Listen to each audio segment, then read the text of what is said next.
Good afternoon, everybody. I would like to thank everyone for being here today. We have a full afternoon, so I'm trying to start us on time, and I'll do my best to keep us on time. But we're here today to better understand what has happened at the National Institutes of Health since the very start of this administration, and what it means for life-saving research and for the treatments and cures that millions of Americans are counting on. I will introduce our 5 panelists shortly and want to focus our time on hearing directly from them. We are hearing from researchers, research institutions, and patients about the ongoing attacks on NIH. Understandably, most are reluctant to publicly speak out because the Trump administration is actively extorting institutions of all types, including major research universities. Fear of speaking out is only the beginning of the story. This administration is seeking to dismantle the NIH and destroy the hopes of millions of Americans who are counting on life-saving treatments and cures. The NIH is the global leader in biomedical research. NIH-funded research contributed to 354 out of the 356 drugs approved by the U.S. Food and Drug Administration between 2010 and 2019. Simply put, without the NIH, there would be no cancer immunotherapy, no anti-overdose medications, no cutting-edge treatments. NIH research drives our economy at the national and local levels by supporting thousands of jobs in every state. More than 83% of NIH's budget goes to more than 300,000 research personnel at over 3,000 universities, medical schools, and other research institutions. And it pays off. Local communities see $2.56 of economic activity for every $1 invested in this research. Look, we can all agree that government should be more efficient. But here is where I disagree with Elon Musk and Donald Trump. Cures for Alzheimer's disease and cancer are not waste or fraud or abuse. The slash and burn approach at NIH isn't being led by scientists or anyone who knows the first thing about biomedical research. It is being led by Elon Musk's DOGE, which has arbitrarily cut funding without consideration for the effects on research and patients. President Trump and Elon Musk's DOGE are callously ripping away treatments and cures from millions of Americans suffering from Alzheimer's disease, cancer, ALS, and other devastating diseases. And we are here today to sound the alarm. On only his second day in office, President Trump's administration paused all public communications by the Department of Health and Human Services. This gag order threw sand in the gears of the NIH grant-making process, stopping the very meetings that greenlight funding for research and clinical trials for all types of diseases. It means potential treatments and cures are delayed if they are discovered at all. In just 2 months, the Trump administration has stopped the release of $1.7 billion in funding to begin or to continue research. Biomedical research can't just be turned on and off on a whim. These delays aren't just debilitating for scientists, but they also undermine everything from Alzheimer's research to cancer and rare diseases. President Trump also tried to illegally stop all federal grant funding. While they were quickly blocked by the courts, these actions created chaos and confusion. For 10 days in February, NIH didn't issue a single grant award, which is unheard of for the agency that typically awards 60,000 grants per year. The administration has canceled more than 300 NIH grants so far, with the promise of terminating more each week. That's 300 opportunities for cutting-edge research and life-saving cures stopped short. The Trump administration also fired more than 1,000 NIH scientists and grant administrators and forced out career scientific leadership.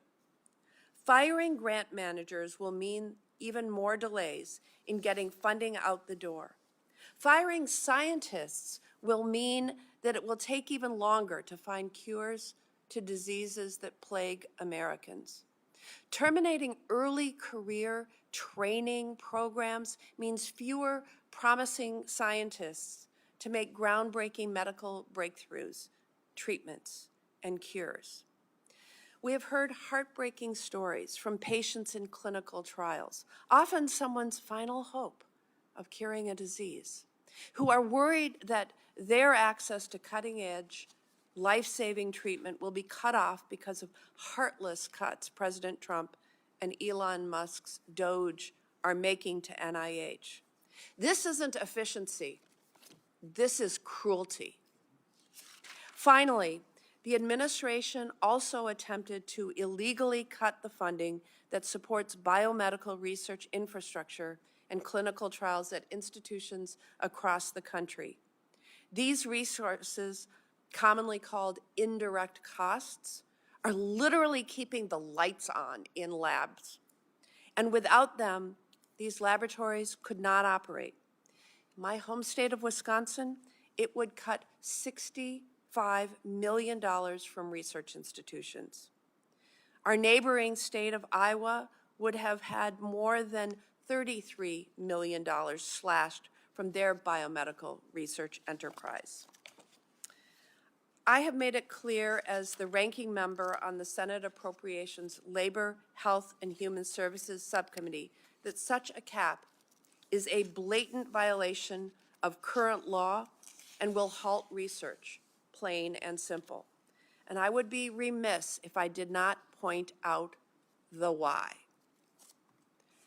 Ripping the rug from under cancer, Alzheimer's, and ALS patients is all in service of finding the money that Elon Musk and Donald Trump need to cut taxes for themselves and other billionaires like them and large profitable corporations. Yes, cutting cancer cures for corporate tax breaks. Look, we just voted on the very person to lead the NIH yesterday, and this forum could not be more timely. So far, Dr. Bhattacharya has shown that he will only be a rubber stamp for Elon Musk and Donald Trump's efforts to gut NIH research and throw hope for too many Americans by the wayside. Today, we are here to show what this reckless approach will mean for people fighting these devastating diseases. In a moment, I will introduce our panelists, but first I will turn it over to Senator Welch for his opening remarks. Well, I just want to express my gratitude to each of you who have committed your professional lives to finding cures and advocating for people with serious diseases. That's under attack, and Senator Baldwin said it very well. It's a upside-down set of priorities where you are going through the federal budget and finding ways to pay for a tax cut that goes to the wealthiest Americans who are doing pretty well. And food stamps are going to likely cut healthcare, Medicaid, in scientific research. And the sadness to me, I mean, the cruelty of it, as Senator Baldwin said, speaks for itself. But it's a lack of confidence in a nation. You know, a confident nation faces its challenges. and a challenge is finding cures for disease. The confident nation commits the talents of its people to doing hard, original research where you don't know whether you'll be successful, but you know the effort in trying to be successful is worth it. And this is an erosion of our own spirit if we allow this really wrong-headed, upside-down approach to how we use our resources, but more importantly, how we use the talents of people in this country who want to use those talents they have for the betterment of the citizens that they live with. So thank you, and Senator Baldwin, I really appreciate your opening statement and appreciate your leadership on this. Thank you. Thank you so much, Senator Welch. We are expecting Leader Schumer to drop by. I will interrupt after a witness has concluded their remarks to allow him to say a few words of welcome and introduction. But I'm going to briefly introduce each of our panelists and invite each to give your opening comments before you take questions. Dr. Monica Bertonoli is the former director of the National Institutes for Health, and we are so delighted to have you here today. Dr. Sterling Johnson is the associate director of Wisconsin's Alzheimer's Disease Research Center at the University of Wisconsin-Madison. Dr. Whitney Wharton is a clinical researcher focusing on Alzheimer's disease at Emory University. Dr. Larry Saltzman is a retired physician living with leukemia and the former executive research director for the Leukemia and Lymphoma Society.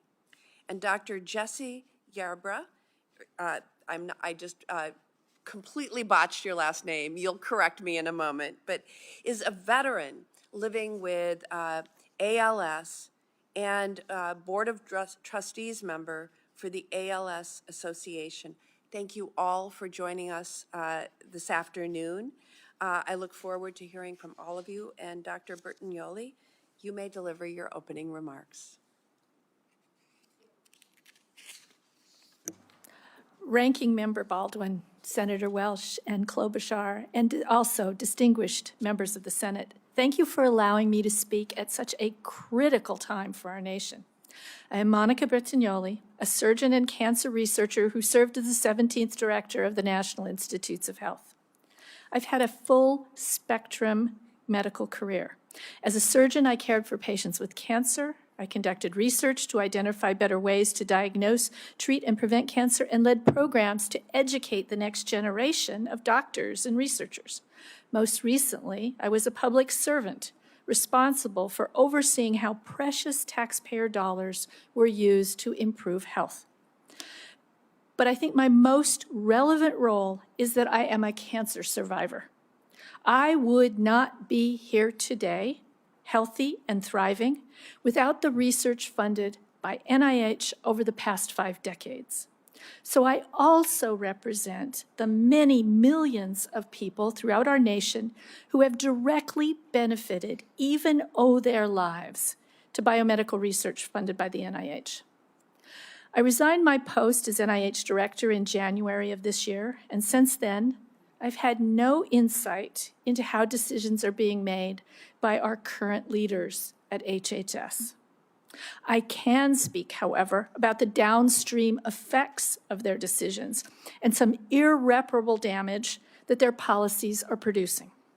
To date, more than 300 grants terminated, about $1.5 billion in funding delays and barriers that are preventing NIH's role of ensuring that funding is delivered to outstanding researchers across the nation.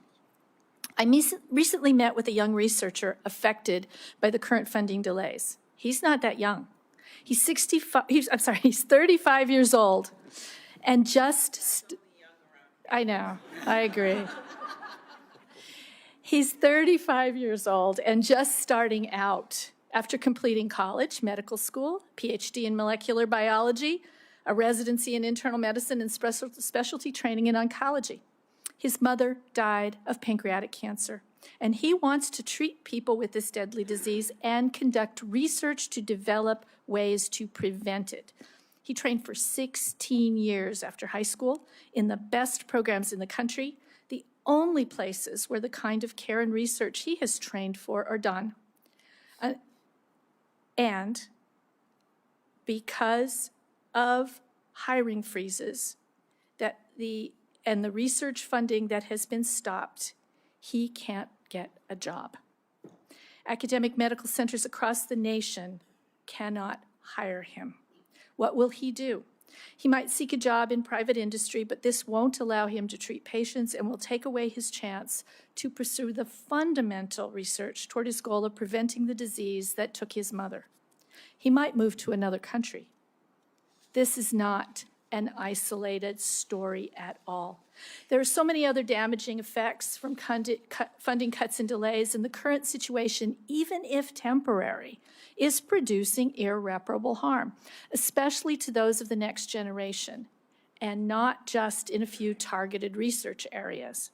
We're losing the promising future work of this doctor and also those who might replace him.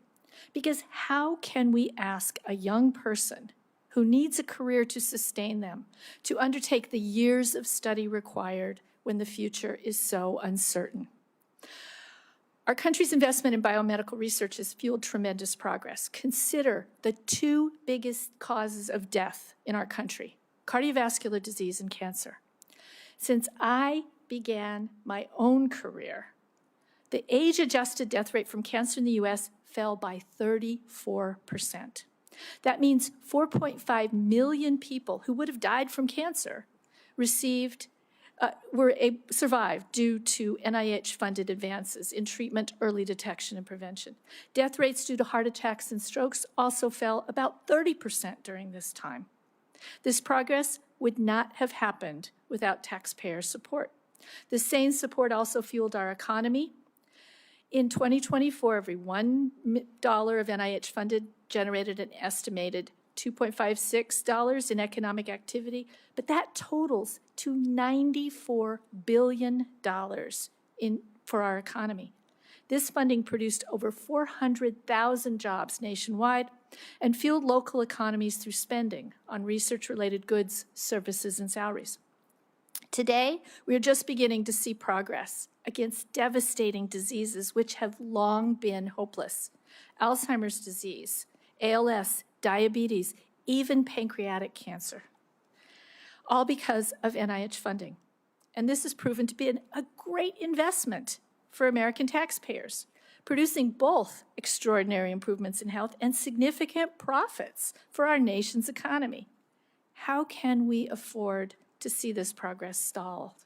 Overall, the loss to our nation on so many levels will be way too great. Thank you. Thank you, Dr. Bertonoli. I'm just going to explain, there's a vote on the Senate floor, which means we are going to not pause, but rotate. So, Dr. Johnson, I hate to say I'm going to run first as you give your testimony, but thank you so much for being here, and I would now recognize Dr. Johnson, and Senator Welch will chair until I return. Go ahead. Great. Well, thank you, Dr. Baldwin, or thank you, Senator Baldwin, for inviting me here today, and all the distinguished senators here.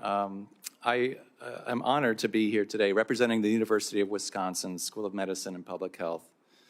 My name's Sterling Johnson. I'm a professor there at UW, where I study diseases of the brain, such as Alzheimer's disease. I'm here to emphasize the critical importance of NIH funding in the fight against Alzheimer's, a disease that is one of our greatest public health and economic challenges. Over 6.9 million Americans live with Alzheimer's today, a number that will double by 2050 without effective solutions. Thanks to NIH support, our field has made game-changing advances. 2 decades ago, we had no accurate way to diagnose Alzheimer's other than clinical judgment. The definitive diagnosis was made after a person passed away, by looking at their brain under a microscope. Today, we can detect the disease using brain imaging scans and new blood tests that identify the abnormal proteins driving the disease. These tools were developed and validated in large part with NIH funding. And then they were used in clinical trials that led to the first generation of FDA-approved treatments that robustly remove the amyloid plaques from the brain and slow down the symptoms. These biomarker tests also revealed something profound. Alzheimer's begins years, if not decades, before the signs of memory loss. That insight was gained because NIH-funded longitudinal studies existed to draw upon. And that insight has now been the basis for launching major NIH-funded prevention trials. Just last week, an exciting study reported that extending the treatment with an experimental therapy in a prevention setting in cognitively healthy individuals who had an autosomal dominant gene for the disease, it prevented their progression by 50%. Wow. That was an extraordinary breakthrough and NIH funded. At the University of Wisconsin, where I do research, NIH grants support a range of essential programs. I'll briefly highlight two. The Wisconsin Alzheimer's Disease Research Center is part of a nationwide network that functions as a consortium and provides data to the world as well as local infrastructure to scientists. These centers create efficiency by enabling scientists to do more definitive studies with center resources than what they could do on their own in their own individual labs. We also participate in prevention trials and also an important study called the Alzheimer's Disease Neuroimaging Initiative, whose data have been used freely thousands of times by researchers all over the world, including in partnership with Big Pharma, who use these data to plan the next generation of clinical trials. These are just some of the examples of the many programs at our universities that are being conducted in a coordinated way with NIH involvement and oversight. These discoveries are changing the way we diagnose and treat Alzheimer's and related causes of dementia. But now we need to talk about how to sustain these hard-fought, substantive gains. Over the last few months, I've seen cause for concern. There are delays in peer review and funding processes for some projects and centers. There are proposed cuts that threaten major ongoing studies, including treatment trials, risking the loss of millions of dollars already invested and setting our patients back. On top of this, the growing uncertainty is discouraging early career scientists from staying in the field, undermining the future of our biomedical workforce. If these cuts go into effect, studies will be delayed and slowed. We will lose ground on hard-won progress. Every setback costs lives and quality of life and increases the already staggering $360 billion annual cost of Alzheimer's healthcare. Wow. Back in 2011, the National Alzheimer's Project Act set a bold stretch goal to prevent and effectively treat Alzheimer's by 2025. Well, it's 2025. We've made extraordinary gains, approved therapies that remove the plaques from the brain, accurate diagnostic tools, stronger understanding of the disease biology. NIH has overseen and closely coordinated all of this highly successful national response, but we have more to do. Ranking Member Baldwin, and Senator Welch and others here, the progress of the past 2 decades has been nothing short of remarkable, thanks in part to the bipartisan support. Our patients who have this progressive disease don't have the luxury of time to shoulder these unnecessary delays and cuts that we are currently experiencing. The clock is ticking for them and their families. Now more than ever, we need the continued full resolve and commitment of the federal government to meet their need. Thank you.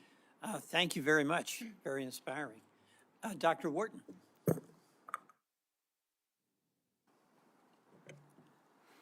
Thank you so much, Senator Welch, and distinguished members of the Senate. My name is Dr. Whitney Wharton, and I am a cognitive neuroscientist. The focus of my research is Alzheimer's disease prevention, specifically identifying mechanisms contributing to Alzheimer's disease, like vascular risk factors and inflammatory markers in blood and in spinal fluid among individuals who are at the highest risk for Alzheimer's disease. My research has been funded by the NIH for 18 years through postdoctoral and career development awards, as well as R-level research grants for high-risk, high-reward, and independent research projects. I conduct observational studies and clinical trials, all of which enroll participants from under-resourced groups, including women, Black Americans, the LGBTQIA+ community, and individuals with a family history of Alzheimer's disease. I'm an associate professor at Emory University, and my remarks here today represent my own views and not necessarily those of my employer. I'm here today as a scientist who has had 2 NIH grants abruptly terminated in the past month. On February 28th, my first NIH grant was terminated, which only had 6 months remaining on a 4-year award. My terminated projects were scientifically sound, supported by strong pilot data, underwent rigorous peer review, and were developed in response to a specific NIH initiative.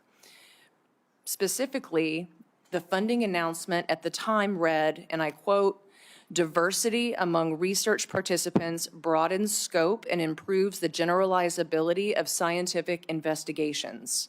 Classification of race, ethnicity, socioeconomic status, sex, and gender are multifactorial and dynamic in their influence on disease state, warranting their abundant representation in research." While these terminations are devastating for myself and my team, particularly the junior faculty and students, my primary concern is for the patients, the research participants, the families who are already being impacted by NIH's radical shift in funding priorities. These funding cuts are already having real-world impacts. Most of my research participants are adults with a parent with Alzheimer's disease. I'll call one of them Mrs. Smith. Mrs. Smith's mother was diagnosed with Alzheimer's disease 6 years ago. Mrs. Smith was forced to quit her job to take care of her mother full-time. She moved into her mother's house a year ago, where she still sleeps on the couch, which is situated close to the front door because her mother wanders at night. In her free time, Mrs. Smith chooses to be a research participant because she wants desperately to help her mother, because she's scared that she knows she is also at increased risk for Alzheimer's disease. However, what scares her most is that her eldest daughter is going to have to care for her the same way that Mrs. Smith cares for her own mother. Mrs. Smith was supposed to have a research study visit with me next week, and news that this project is canceled is going to devastate her. Research involving participants and patients cannot take place without trust.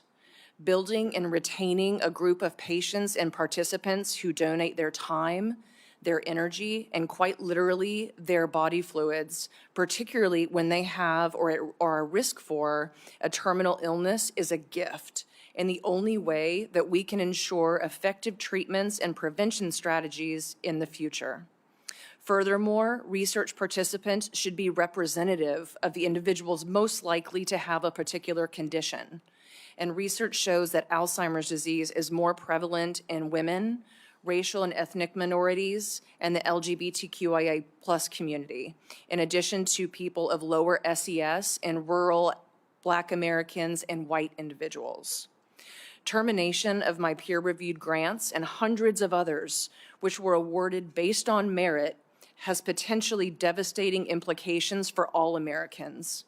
It sets a concerning precedent where scientific inquiry and peer-reviewed and awarded projects are turned off and on based on a changing set of priorities. Not only can this cause confusion, but it also impacts the pipeline of new and talented young investigators and erases entire communities of patients who are most impacted by diseases like Alzheimer's disease. Thank you very much. I appreciate your time. Thank you very much. Thank you very much. Leader Schumer has joined us, and of course, he is leading our effort to stand up for scientific research at the NIH. And Leader Schumer, you have before you an extraordinary group of talented people who've committed their lives to the betterment of our lives. So I appreciate you being here, and we all do. So I want to allow you to make some comments and express your concern about protecting scientific research and health for all of our Americans. Thank you. Well, thank you, Peter, and I want to thank you and Senator Baldwin for having this spotlight hearing. It's so important that we let people know what's happening, because lives of probably hundreds of millions of Americans, not just tens of millions, are affected by the kind of research that NIH has done. And let me just say, New York is a center of that research. We have so many dedicated people doing great things and saving people's lives. It's just vital. And the fact that they want to cut NIH is just appalling, just appalling. It was brought home to me when I went and visited Cold Spring Harbor Lab out in Long Island. And there I met a 12-year-old girl named Emma Larson. Emma Larson had a rare spinal disease that thousands of little babies are born with. And in the past, they were probably given 2 or 3 years to live. But there was Emma, 12 years old. She was in a wheelchair because they caught it a little late. But she was in school. She had a 4.0 average. She had friends. She had play dates and all that other stuff. Why? Because an NIH grant at Cold Spring Harbor Lab found the cure to this disease. And there are tens of thousands of children and hundreds of thousands of families of those children who now have beautiful lives with their children because of NIH. This never would have happened without the NIH grant. And as I sat there and feeling so nice about Emma, and she was my guest at one of my guests at the State of the Union address that the president gave, and I thought, why are they doing this? And there's only one reason, folks. Tax cuts for billionaires. That's what they want. And they're cutting everything. Today we talked about Social Security. We've talked about Medicaid. We've talked about, you name it, up and down the board, funding to feed children. It's just appalling. And they come up with this bogus stuff. If I was back in Brooklyn, I'd use a sharper word. They say indirect costs. Well, first of all, if you talk at some of the great university hospitals in New York or Massachusetts or Wisconsin, indirect costs end up being 50, 60%. Because what do they mean by indirect costs? They make you think it's some kind of waste. It is buildings, it is electricity, it is water, it is often machinery like microscopes, you know, these high-powered microscopes. It's a bunch of bull that these are indirect costs that are unnecessary and you cut them and nothing bad will happen. It'll shut down the whole enterprise. And we're making progress. Why are we living longer? You know, one of God's greatest gifts to us is life. And when I was a little boy, I had a great-grandmother who was 82. She'd come to my house every Wednesday, and she was on a walker, and she'd sit in a little chair in the kitchen. And all the kids in the neighborhood would ride their bicycles over to my house, come to the back, push their head against the kitchen window. Come to Schumer's house, see the oldest lady in the world. Because she was 82. You know, that was 50 years ago. Why is 82 not such an old age anymore? Why is life expectancy? In good part because of the NIH.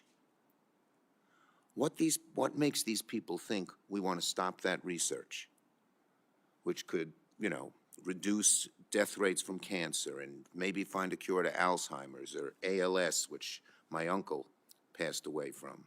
And it's just absurd. So I want to assure you, I want to assure the entire research community in New York, and by the way, it's not just doctors, it's a lot of technicians and lab people and people who sweep the floors late at night. I suppose they're a extra cost, people who keep the place clean, that we are going to fight this tooth and nail. We always, in the past, had bipartisan support for NIH. In fact, a Republican senator, he later turned Democrat, he saw the error of his ways, Arlen Specter, was probably the leader, was the leading fighter for this. And how this Republican Party, I hate to be a bit partisan here, but we have to be. We're having this hearing because they don't want to hear you testify in a regular hearing. But how it's so changed that even something as sacred, as beautiful, as non-controversial as NIH grants seems to be something they want to eliminate, cut, slash, render ineffective. But we are going to fight it tooth and nail. And let me tell you something, the public is on our side. As has been said, public sentiment is everything. I urge every one of you to let everyone you know who works in your institutions and their families and friends what is happening, because we must win this fight. People's lives are at stake. Beautiful Emma and the millions and millions of people like her who are living good lives because of the research you've done is at stake. So thank you for being here. Thank you for caring. Join us in this fight. It has to be on this side of the table and that side of the table. And if together we fight, we stay united, we don't give up, we will win. Thank you very much. Thank you. Thank you, Mr. And I Leader. want to thank, she was out of the room, but Senator Baldwin has been such a leader on this issue. We are so lucky to have her here on the Help Committee. Thank you. Next, we have Dr. Larry Saltzman. Thank you so much for being here, and please provide us with your testimony. Thank you, Senator Baldwin and Senator Welsh and Senator Schumer, members of the forum. Thank you for the opportunity to speak with you at this critical time. I'm deeply grateful that you're holding this important discussion and shining a light on the very real consequences of undermining research that so many Americans depend on. It means a great deal to be able to share my story with you today. My name is Dr. Larry Saltzman. I'm a former family physician, a former healthcare IT entrepreneur, and a patient advocate, and a 15-year survivor of chronic lymphocytic leukemia and small cell lymphocytic lymphoma. I'm also a grateful participant in 6 clinical trials, and perhaps most remarkably, a man who survived 10 relapses, 2 CAR T-cell therapies, an allogeneic bone marrow transplant, and more than a dozen different treatments. In every one of those phases, NIH-funded research has played a critical role in keeping me alive. When I was diagnosed in 2010, my physicians told me I could expect to live another 5 to 8 years. That kind of estimate is something patients with cancer know all too well, the quote, expiration date. At the time, it didn't feel real, but I quickly learned that living with a diagnosis like mine means constantly building bridges from one treatment to the next, hoping each one holds long enough for research to catch up with my disease. Because of research made possible by the NIH, I've crossed many of those bridges. And I'm here today, 15 years later, because scientists built them in time and allowed me to outpace the cancer. Because my disease kept changing, I needed treatments that hadn't yet been approved, so I enrolled in clinical trials, 6 in total. 4 of those therapies are now FDA approved, and that's the pace we need, and the NIH support is what makes it possible. The current administration's threat to dramatically reduce or delay NIH funding from many of the most talented researchers and clinicians in the United States represents a crushing blow, not only to the development of future cancer therapies, but to all of medical research. The uncertainty is already making it harder for researchers to plan, collaborate, and deliver the breakthroughs patients urgently need. For patients waiting on the next treatment, time is everything. These cuts could rob us of the time we most need. Even with every advantage, my background in medicine, a national network of expert clinicians, and the financial resources to access clinical trials, surviving this disease was never easy. But most patients don't have those advantages. And without NIH support, many simply cannot afford to participate in clinical trials, even when it may be their last hope. For them, NIH funding is the difference between a chance and no chance. I speak here today not only for myself, but for every patient who has ever held out hope that research would buy them another year or another decade. Without robust, sustained, and predictable funding from the NIH, those bridges to the next treatment won't be there when the patients need them.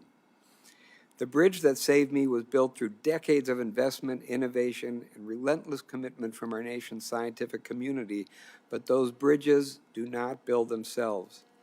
I'm living proof of what NIH research can do, and I don't think I would be here today without the commitment that Congress has shown by prioritizing NIH funding over the past many decades. I ask you to protect this funding so that more people can outlive their expiration dates.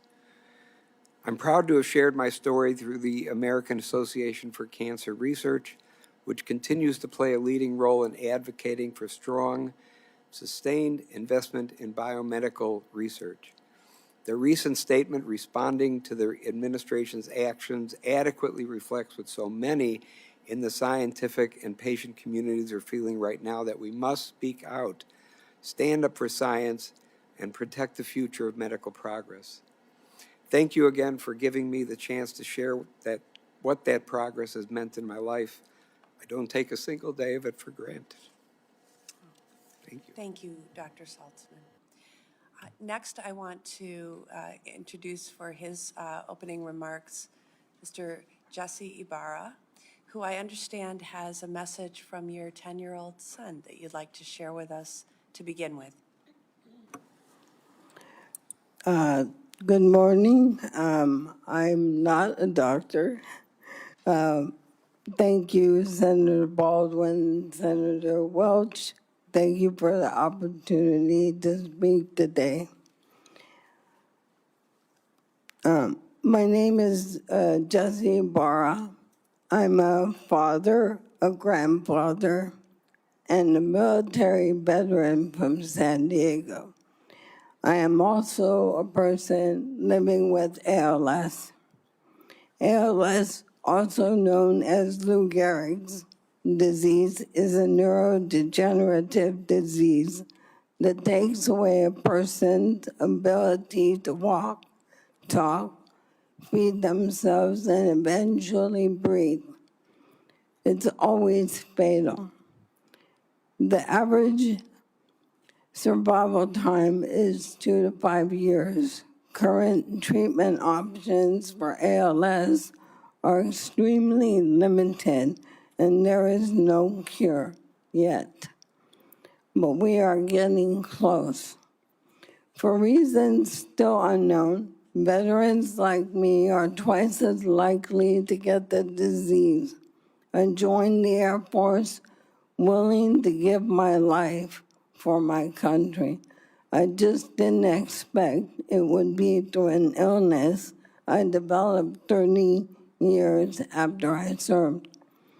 This is why I'm deeply concerned about the proposed cuts to federal funding for ALS research and how it would harm me and the 30,000 other Americans living with ALS who depend on the commitment of public research. The National Institutes of Health and other federal agencies have been critical in funding groundbreaking research that offers hope to the thousands of individuals like me, including by providing access to experimental treatments for ALS. The expanded access drug I am taking could not only extend my life, but could serve as a pathway to making ALS a livable disease. What people don't realize is that an ALS diagnosis effectively kills any future you thought you would have.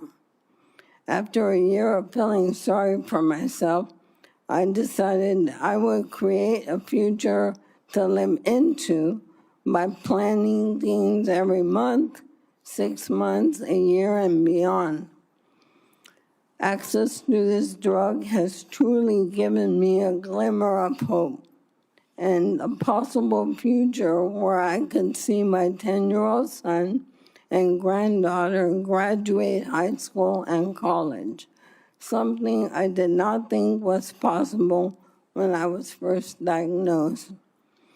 But now funding cuts and reductions to funding at NIH and other research agencies threaten to derail decades of progress, right when we are at the tipping point of finally finding a cure and at the minimum, making ALS a livable disease. But to be clear, this isn't just about me. It's about everyone impacted by ALS now and in the future. ALS costs our nation over $1 billion with a B dollars a year. Investing in a cure is not only fiscally responsible, but very simply good public policy. I urge Congress to reject these harmful cuts to NIH and support the funding necessary to make ALS a livable disease until we cure it. My life and others with neurodegenerative diseases and our economy depend on it. I would like to add to my statement some comments by my son in his own words.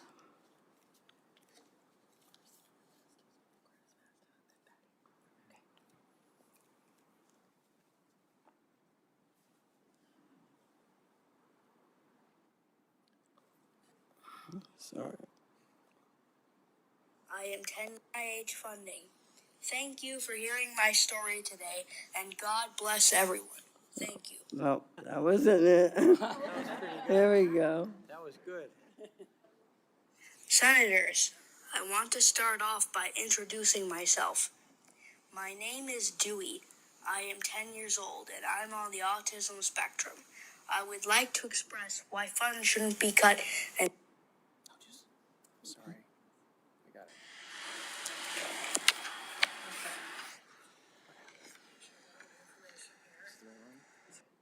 Okay, you get the right one, and I'll hold it for you. Senators, I want to start off by introducing myself. My name is Dewey. I am 10 years old, and I'm on the autism spectrum. I would like to express why funds shouldn't be cut and why we need to keep funding to find a cure for ALS. One very important reason is to save the lives of our loved ones who suffer daily living with ALS. And my dad is one of the lives I need your help to save. I have goals and dreams to achieve that I need my dad by my side to show me and guide me along the way. My dad has a dream to at least see me graduate, and I need your help to make that happen. We can't do this without your help and support. The NIH can help my dad and many others live longer so we can have just a little more time to make memories with our loved ones. I am not ready to say goodbye to my best friend, my dad. I need your help to save lives and make a difference for our ALS pals. My mom says it only takes one person to make a difference in someone else's life, and I want to make a difference and be my dad's hero like he has been mine. But I can't do this without the support of everyone in this room. Please be a part of my team to keep my father alive. Please keep supporting the NIH funding. Thank you for hearing my story today, and God bless everyone. Thank you.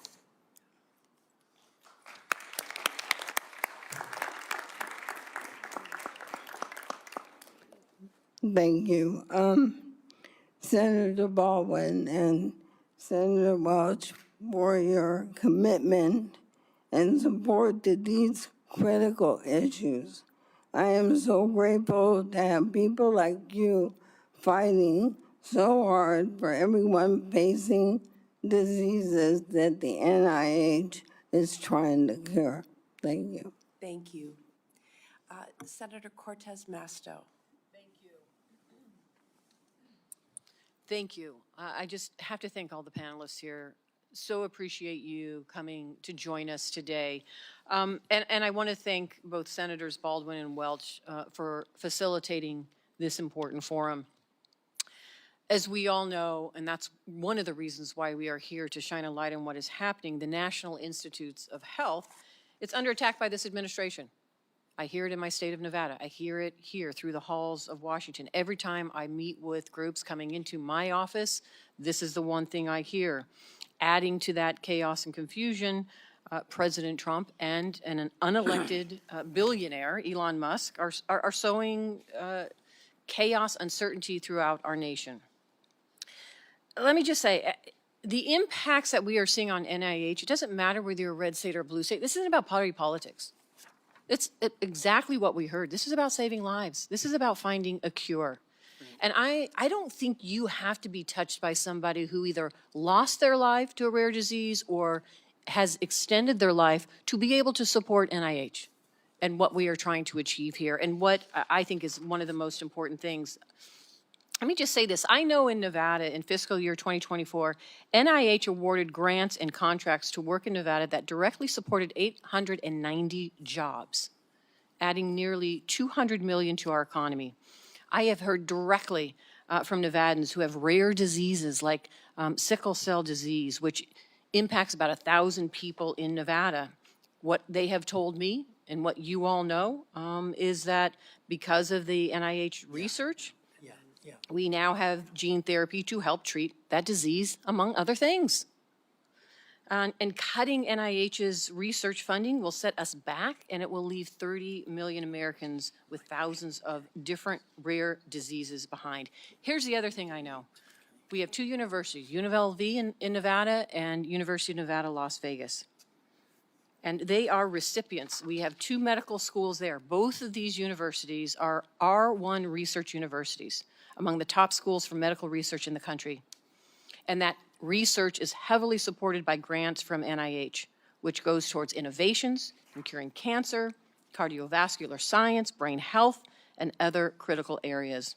What this administration is doing in gutting NIH will jeopardize those gains. UNR and UNLV are at risk of losing millions of dollars. I've already heard from UNLV. You have nearly $4 million in awards from NIH that have been terminated. I can't stress this enough.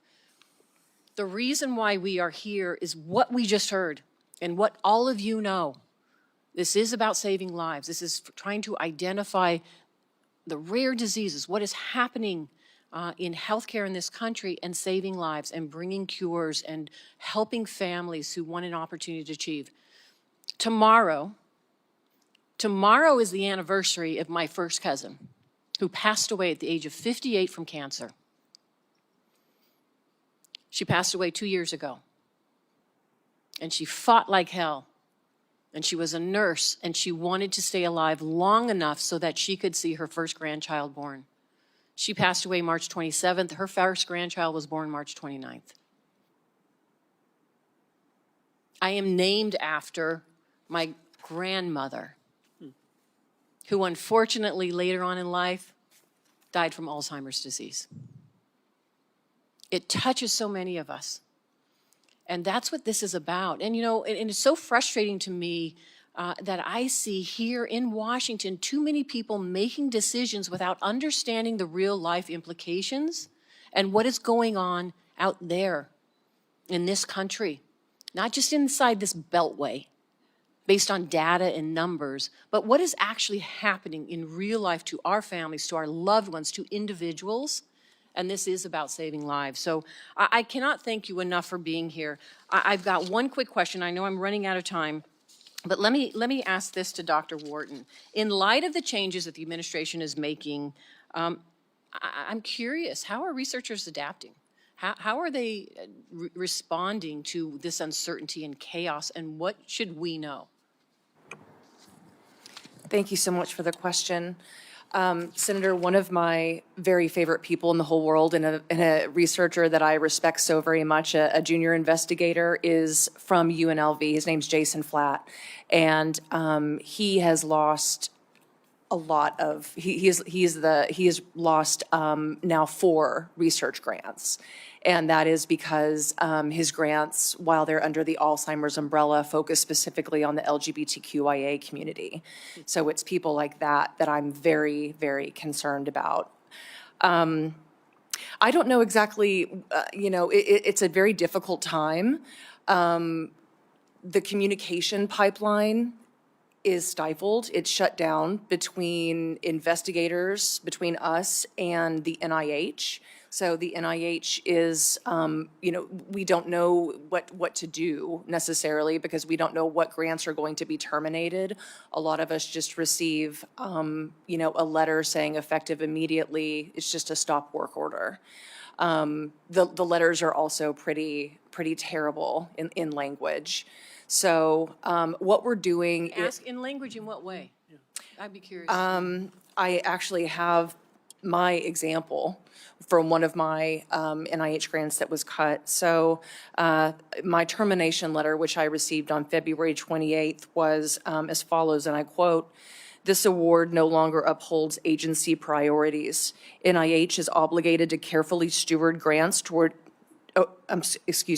carefully steward grant awards to ensure taxpayer dollars are used in ways to benefit the American people and improve their quality of life. Your project does not satisfy these criteria."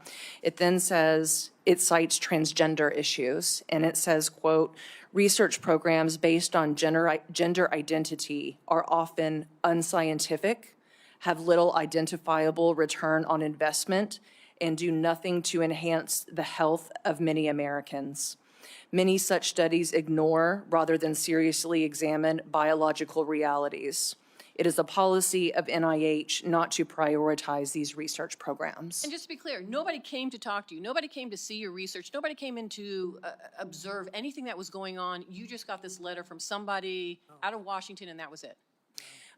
Exactly. I got this letter along with Dr. Flatt and a handful of other investigators the same night, on a Friday night. Seems to be when they sometimes come out. Yes. Thank you. I don't want to take up any more time. I appreciate everybody being here. Thank you. Thank you for your comments. Senator Murray. Thank you so much for doing this today. And I want to thank all of our panelists and everybody who's at our backs expressing the anger, as I do today, about Donald Trump and Elon Musk tossing life-saving research into the shredder. This is outrageous. It is outrageous how they are treating our researchers, the research they're doing, and the tremendous benefits that are going to be lost because we've got 2 billionaires who aren't thinking about what they're doing. They're looking at a word on a piece of paper called DEI and deciding, oh, that must be it, without even knowing what they're doing. This is outrageous. We have DOJ freezing research grants mid-study. There is mass firing of researchers who are on the cutting edge of discovery. They're slashing funds for our world-class institutions. And they're setting back work on childhood cancers, on Alzheimer's disease, on improving women's health. There are patients today in clinical trials that are praying for a breakthrough, just like your son is. And they're seeing the best hope for a cure cut off by the richest 2 people in the world. This is just crazy. I have 4 NIH grants in my home state of Washington that have been canceled so far, including one that was focused on improving vaccine delivery for hospitalized children. There's countless other rewards that are being held up. They're threatening the life-saving research work that every single one of us either depend on today or may depend on or know somebody who depends on. I just can't express how outrageous this is. We know that in the first 4 weeks of this administration, NIH funding to research institutions was an astonishing $1 billion, that is a B, less than the same period last year. That is outrageous. Dr. Bertonoli, great to see you again, and we so miss you there. Just tell us, from your time as NIH director, is it normal at this point in this year, we're almost the end of March, for so little grant funding to have gone out the door at NIH? And what is the impact on researchers and universities and people? So thank you, Senator Murray. It's not at all normal. I want to say one thing, first of all, in defense of the wonderful people at NIH. There was not a day that when I served there that the conversation wasn't about how can we do more for people? What is the best way to make sure that we're doing the most important cutting edge thing? I also want to, and that was the first ideas in their brain anytime they walked in the door. The second was, how do we support the next generation to make sure that the people we need are here for us? The other thing I want to emphasize is that the fundamental research that we all need, the understanding the biology that our drug companies need to make drugs, or that our device makers need to be able to make better diagnoses, that's funded by the NIH, overwhelmingly. That's not funded by any other sector. So without NIH, we don't have any of these kinds of progress. That's what's not getting out the door. So 2 things to answer your question directly. First of all, the confusion is rampant. There is and at this time, we would have had fully 1/3 of the total budget out the door already, funding very high-level research. It's an unbelievable brass ring to be an NIH-funded researcher, by the way. These are the best of the best of the best. And why am I saying only 1/3? Because we're a little more through the third of the year. It's because we're under a continuing resolution, and believe it or not, we always kind of start slow in a year like that because we want to make sure we're not going to, break the budget. But if it were not for that, we would be nearing the 50% point in getting all that money out the door, and I believe we are so far behind that right now. We are far behind, and my understanding is 14 NIH grants focused on cancer have been terminated so far this year, and at least 6 of those focused on cancers impacting women. Dr. Bertonoli, you're a surgical oncologist. Yep. How is this going to impact women? Oh, it's, the whole, we identified that women's health was a high priority area for us at NIH over the last year, and so launched many new programs to really begin to address the deficiencies that we've had in women's health. So what's the deal? Women are part of whatever this DEI is thing, so now we're not, the direction from the Trump administration is we don't take care of women? Well, nothing new is going forward that I can see. Nothing new. And the other issue, so women, big one, nothing new, meaning we identified this is an urgent need. Now we want to move forward, with a robust response and confidence, and that is stalled.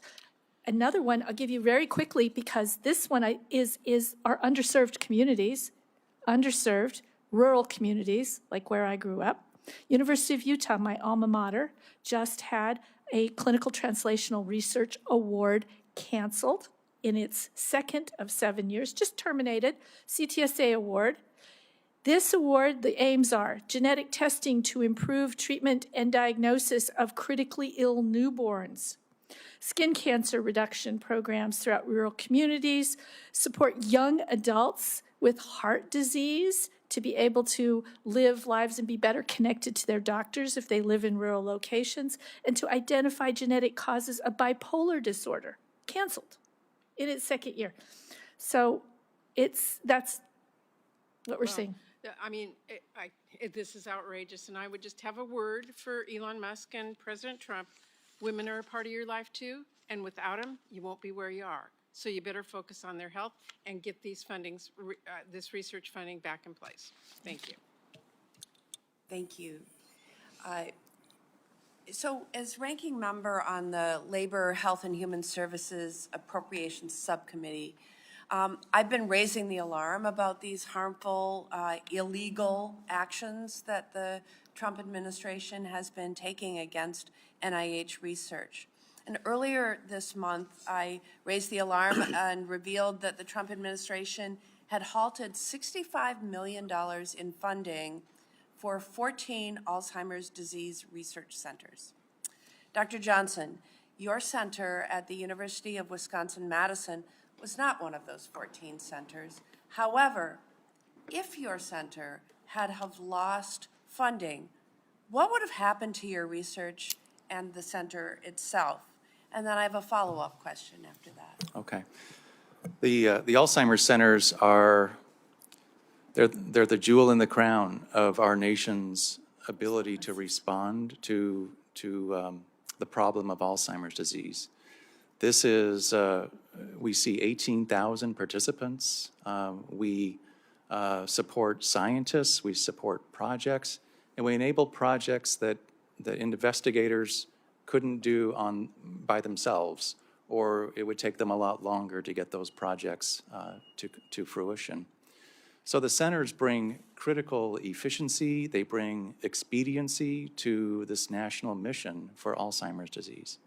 If a center gets cut, there's not only the prospect of laying off that talented workforce, but all of the dozens of grants and investigators at that institution are also vulnerable, who are relying on that center to conduct their research. So if this was, if we were to speculate about Wisconsin and having that happen there, it would dissolve our ability to have a consolidated and coherent response to this disease. It would affect our investigators. It would affect far more than just the center. Thank you. So in addition to the impact that you just described, can you expand on just what the chaos and confusion of the last 2 months means for researchers across, across the research settings, and why it can be so debilitating for research into life-saving cures? In this time of uncertainty and scarcity, institutions are now employing different strategies. There's hiring restrictions, there's spending restrictions. It's very difficult for us to hire the talented people that we need to hire and retain them. The workforce is going to not be as strong as it was before this happened. And so there's going to be delays. There's going to be delays in our ability to achieve our milestones on our grants because of the lack of a workforce. And there's going to be, this is going to affect our patients. If we cannot get to those answers that our research designs call for, then we don't get to those answers. And that is stopping progress. I will say these tactics, delays, layoffs, pulling of funding, I see these as short-term strategies that will very much balance a spreadsheet somewhere. But what's it going to do for the $360 billion annual health care bill that we have? I don't see the connection between these tactics and the solution that we're all looking for. Thank you, Dr. Johnson. Next, we have Senator Alsobrooks. Thank you. First of all, I'd like to just say thank you to Senators Baldwin and Welch for hosting this forum today. It is a really valuable opportunity to showcase and uplift the life-saving work of NIH and really what's at stake from the Trump administration's reckless and illegal cuts to research funds. As you all well know, the NIH is in our backyard in Maryland, so we are especially proud of the work that is occurring there, and we feel the attacks and feel the impact on NIH very, very intimately. From DOGE slashing the NIH workforce to firing patriotic career civil servants and providers that maintain the hub of excellence, that is the NIH Clinical Center, to grants to Maryland researchers that have been canceled and funding frozen because they study vulnerable populations or healthcare disparities. We've also seen our research institutions like Johns Hopkins and schools in the University of Maryland system that stand to lose hundreds of millions of dollars if this administration's illegal indirect cost clawback scheme is allowed. An attack on the NIH is, in fact, an attack on the state of Maryland. on my constituents, 160,000 of whom are federal workers, and on our Maryland businesses who help to lead the field in pharmaceutical and medical device research, on our higher education institutions and health systems who drive innovation and research. And so I just have a few questions here. I want to just begin with Dr. Wharton and ask about, we've seen that researchers at the University of Maryland and Johns Hopkins have seen their funding frozen or their grants even canceled because they may focus on clinical diversity or study health disparities. And so I would like for you, please, to just speak on the chilling effect that these broad and harmful policies will have on research, especially in academic settings. Thank you, Senator, for that very important question. As I believe I mentioned earlier, Alzheimer's disease is overrepresented in minoritized groups, including racial and ethnic minorities, the LGBTQIA plus community. For example, my lab published a study a couple of years ago showing that Black Americans are 64% more likely than non-Hispanic whites to get Alzheimer's disease, and importantly, Black Americans are living longer with the disease. And the systematic elimination of these high-risk cohorts, particularly the longitudinal cohorts that Dr. Johnson was alluding to, will only serve to increase the total number of patients every year. And this is especially important because of the changing demography of our country, where racial and ethnic minorities are soon going to be the majority. We're making significant headway in earning the trust of these communities in our research studies, which until now has been an NIH priority. And this ensures that treatments and prevention strategies help as many people as possible, as quickly as possible. And these terminations will have very grave consequences for patients, for families, for communities, and for taxpayers. And, you know, I'm curious as well. I am, like so many of my colleagues, I mean, we live out many of the issues that we advocate for. You know, I'm a part of the sandwich generation, which means that I am not only raising a 19-year-old daughter, but supporting aging parents, a mother who has Alzheimer's. And so these issues are very front and center for me. One of the things that I believe I'm learning is that there also is a disparate impact on women in terms of Alzheimer's and diagnoses. And I wonder, can you speak to that just a little bit, and maybe just also how what we're seeing in terms of the moving away from really narrowing the research or picking out disparate disparity in terms of various populations, how that will also affect women? Absolutely. So women are more at risk for Alzheimer's disease compared to men. What we think is that there are two sort of buckets for risk. One is the lived experience of being a woman and things associated with that. So for instance, particularly for women in the sandwich generation, you know, we are more likely to be caregivers, lifelong caregivers. We care for our children. We work full time. We then care for our parents. So we are lifelong caregivers. With that caregiving, with those caregiving responsibilities comes, you know, you're busy, you have increased levels of stress. You know, raising children is wonderful. There's also a very clear path to, you know, we're able to rely on our communities, on our teachers, on our churches. The path is not so clear as it pertains to Alzheimer's disease. There's no clear path. Navigating the healthcare system, the legal system is very hard. So that in regard to women. And then second are the biological potentially predisposition for women. A lot of times this happens when women go through the menopausal transition. So we think that it's related to estrogen levels, both systemically and in the brain. Women are at reduced risk for a number of cardiovascular risk factors until we hit menopause. And as soon as we hit menopause, our risk for certain diseases are equal to or greater than men. So there's a lot of research being devoted right now to the specific implications that sex hormones, particularly estrogen, has on brain structure, neurodegeneration, and things like that. Thank you. Next, we have Senator Smith. Well, thank you so much, everyone. I'm so excited to see this panel, and I want to thank my colleagues, especially Senator Baldwin and Senator Welch, for doing this shadow hearing on an issue that's so important. And I'm going to focus my questions, Dr. Bertonoli, I'm going to direct my questions your way, and I'm interested in focusing on the work that NIH does on research around mental illness and what impact these cuts could have. And my context for this is just last week I was actually at an event with University of Minnesota researchers and also researchers from Hennepin Healthcare, which is the largest level 1 trauma center and teaching hospital and acute care hospital in the state, and along with NAMI, and we were really focusing in on the impact of these research grant cuts on mental, research into mental illness, and had an incredible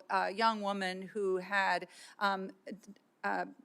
described her journey with psychosis and how her treatment had created like a whole new life for her, which I think so many people, when we think about getting a diagnosis of psychosis, you just have a sense of deep hopelessness. Yet, because of so much of the work that has been done on understanding better around treatments, early intervention, that was such a happy story. So I'm wondering if you could describe for us a bit of some of the research on mental illness that is being done at NIH and how this research is, kind of just give us an overview. And maybe I'm particularly concerned in what happens when these, if you are somebody who is in the middle of one of these studies and the money gets ripped away from you, what impact that has on you and your family when that, because it's your health care in that moment. Microphone. Because this illustrates one of the critical uses of NIH funding, which is to study vulnerable populations, really critically vulnerable populations. And the community of people who suffer from mental illness surely fit that. And the approach to this is always threefold. It's about understanding the fundamental nature of the disease. How did they get there in the first place? That can really help with developing drugs and new treatments and new approaches. But for mental illness, it's also the communities that they live within, their support structure. Someone can have a little bit of risk, but the situation they find themselves in their life can tip them over into an event that can be absolutely devastating for them. So that social aspects of support are also critically important for mental illness. And NIH research really spans the gamut from the chemicals in our brain all the way to, do you have a place to live, proper family support, someone to make sure that you get sleep at night, these things that can trigger someone over into a serious issue. And without that, all that stops. And then finally, last thing I'll say is, even with a delay in funding, this, I can't emphasize this enough, there are grants being canceled, but there's also funding that's not showing up for grants that we don't think are canceled, but the funding's just not getting out the door. And when you've got a program that's dependent on social support and people and not only the laboratories, but also these networks, and you don't have the funding coming in, you can't keep going. That's exactly the story that I heard when we were having this discussion back home in Minnesota. And on the one hand, there is so much encouragement to see how this continuum from prevention, early intervention, treatment, recovery, how well it works, but how complicated it is, because you say sometimes it might be just finding the right med, but often it's much more complex than that. And then just the impact of having the rug pulled out from under you when you are in the middle of a treatment regimen funded in part by NIH, and that could be literally a life or death moment for you, because serious mental illness is a life-threatening disease. And so I wanted to thank you for the opportunity. I wanted to just highlight this as as one of the many ways that these cuts are so hurtful, so damaging to the health of Americans. Thank you. And Senator Merkley. Thank you all very much. In these discussions, I really appreciate you all, Mr. Ibara, for coming and sharing your story of living with ALS, and Dr. Saltzman of living with leukemia. And all of us have friends and family members who are suffering from various diseases, and makes us think about the different therapies that are emerging to tackle them. I wanted to mention three different things and get a response. The first is I visited Oregon Health Sciences University quite a few years ago, and they were working on, if I recall right, RNA-M vaccines. And it's my understanding that that basic research also really contributed to how quickly we developed vaccines for COVID-19. I guess I'll turn to one of you who might know that story and know if that's kind of in the ballpark, and how much worse would the death and disease been had we not done that basic research on those vaccines years earlier. One might land with me, I guess. I'm very happy to address that. It's one of the triumphs of our public funding for research, and it's a great example of how the work that only NIH funds, nobody else is going to fund, is so critical. So mRNA, fascinating regulatory molecule in our body, had been studied for many decades to truly understand what this molecule can do before all of a sudden it was needed in the middle of a desperate situation to find a way to prevent death from COVID.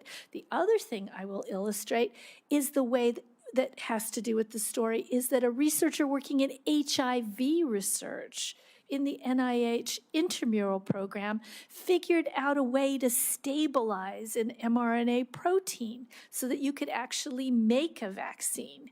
So that also shows how a completely different area of research could also be the key to unlocking something that the public needed in an emergency. It was absolutely life-saving. Doctor, thank you. I wanted to mention two other situations. I have a couple of friends who have died of pancreatic cancer, and from the time of diagnosis till death was quite short. It kind of dramatically so. And there is work going on now at NIH facilities on early detection of pancreatic cancer. It seems to me that could be a massive lifesaver, and is that work promising, and should we allow any of that research to come to a stop? Well, it's a tragic disease that kills far too many people and is actually increasing in incidence. And it's one where we're starting to make progress on many different fronts, new therapies. The Genome Project and the downstream benefits of the Genome Project have started us to be able to now have some thoughts of actually do early diagnosis when it might be at a curable stage instead of an incurable death sentence. So great example, and but boy, we are not there yet. This is one of those diseases where we're starting to see a glimmer of hopes. Things are starting to come together, and we absolutely cannot let up. So I'll give my last example here. Four of my friends have come down with melanoma in the last several years, and so much I'm just like, how can it be that common? But I hear words from them like immunotherapy and clonal therapy and ACT therapy, adaptive cell therapy.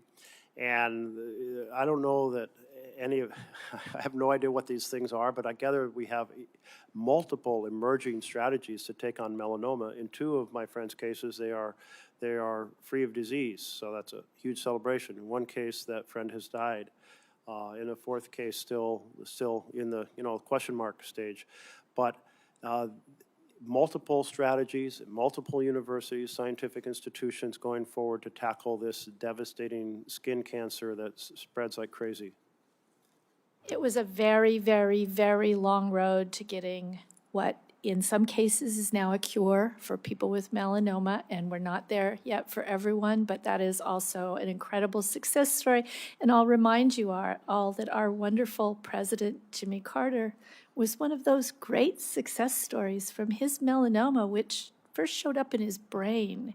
And immunotherapy was able to give him so many more years of precious life. Thank you. I'll just close by saying thank you to all of you for contributing your expertise and to all the scientists across NIH, and how when grants are lost and our postgraduate scholars who are immersed in the laboratory have to go find a job selling real estate, we have lost a massive asset in knowledge that will reverberate to our medical detriment for a generation to come. We can't let that happen. Thank you. Next, we have Senator Van Hollen.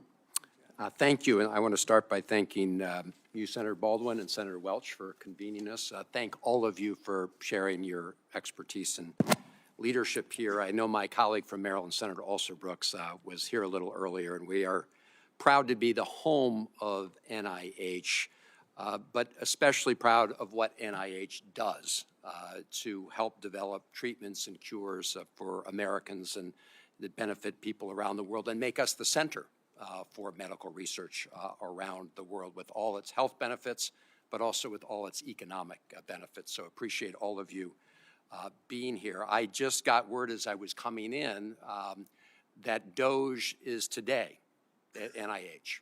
Wow. And they are sowing fear and disrupting operations.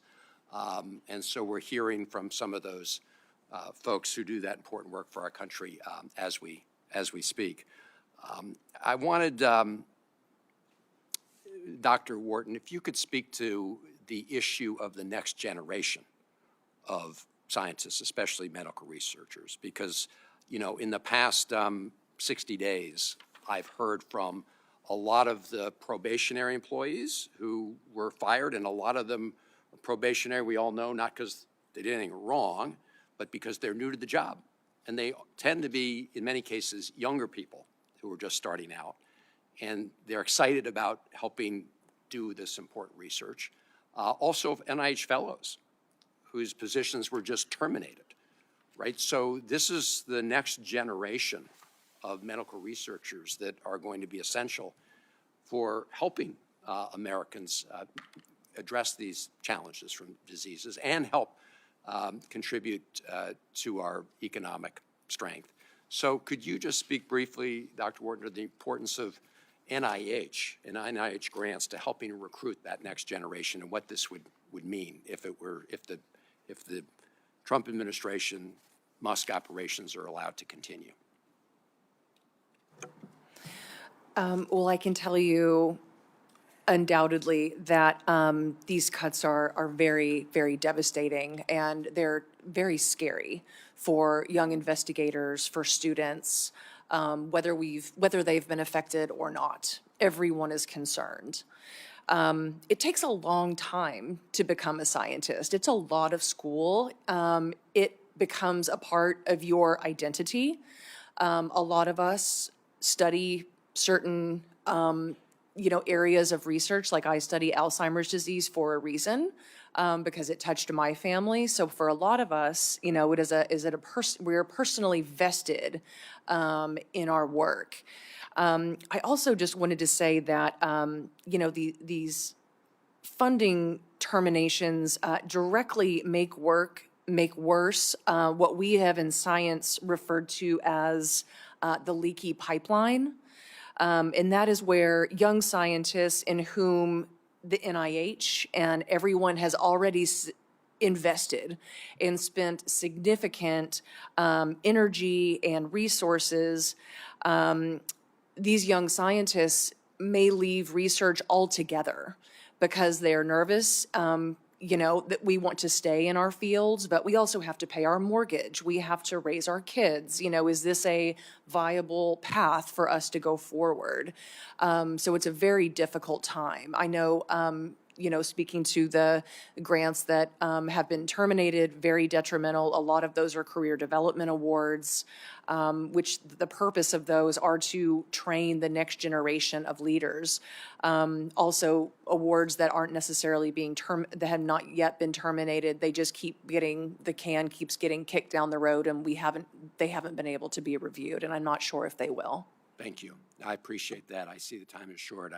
I want to thank also Dr. Saltzman and Mr. Barr, for sharing your stories. And I have to imagine that terminating a clinical trial that's in progress is the opposite of efficiency.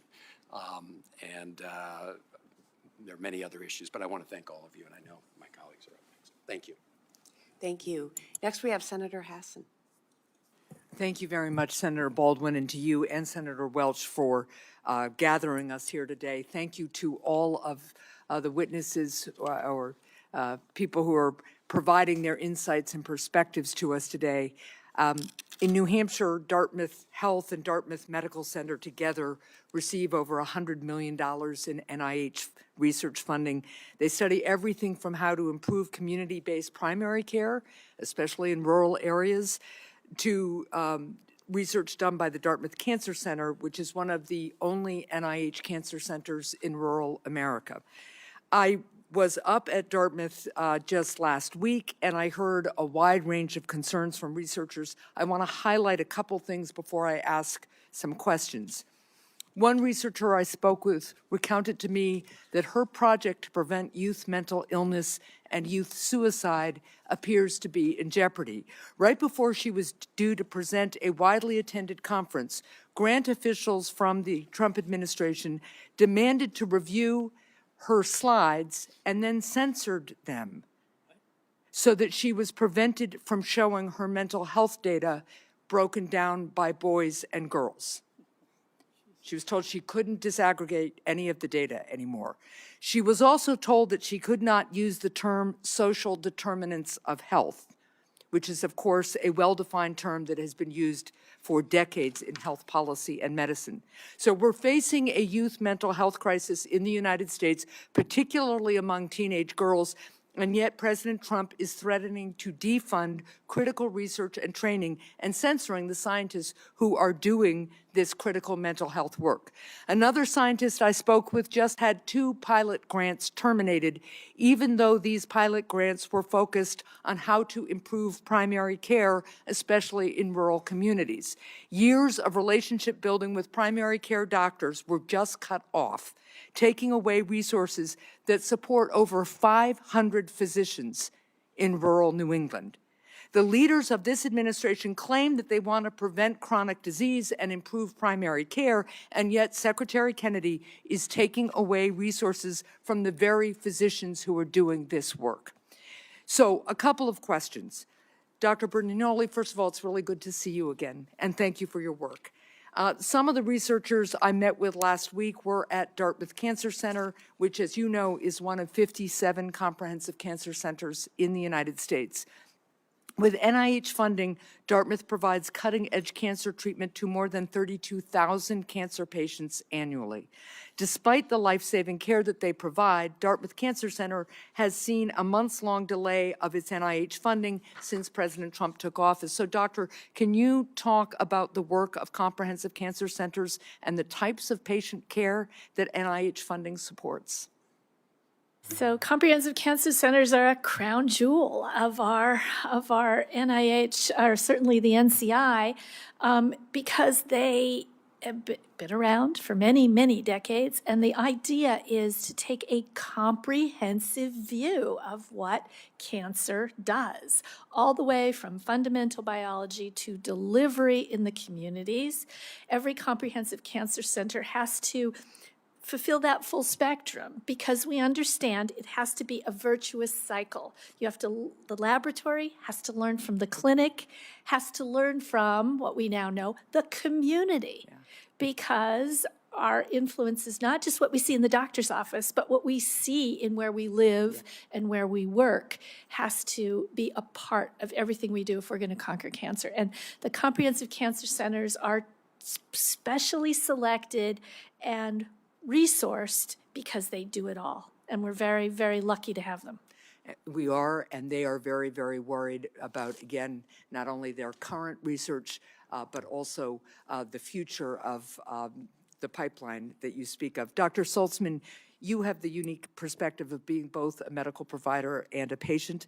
I recently heard from a constituent, Christine in Brentwood, New Hampshire, who has colon cancer and is currently receiving treatment through a clinical trial funded by NIH. While her clinical trial has not yet been shut down, she's heard from her doctors that the NIH is not allowing the team to hire the staff that they need to keep going, putting the future of her care, of course, in jeopardy. What are the implications for patients and their doctors if a clinical trial is cut off in the middle of a patient's course of treatment?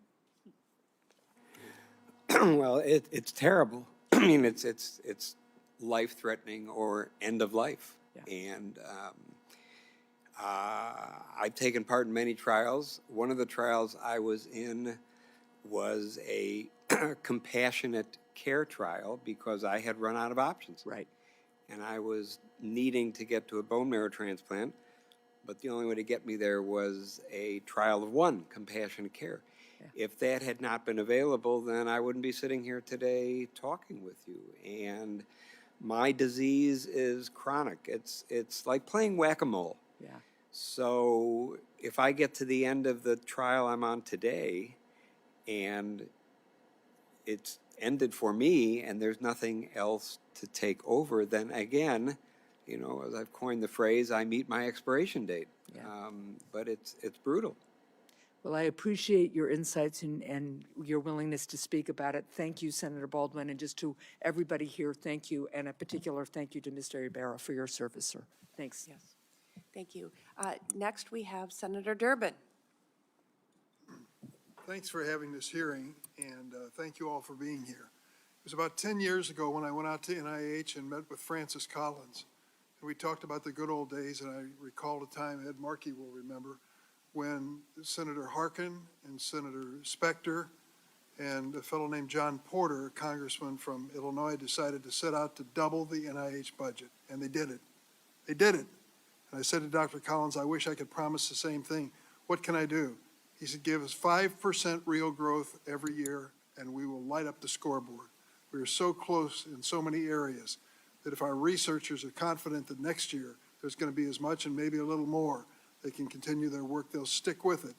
And when they stick with it, we get good results, ultimately. And I think that's been proven over and over again.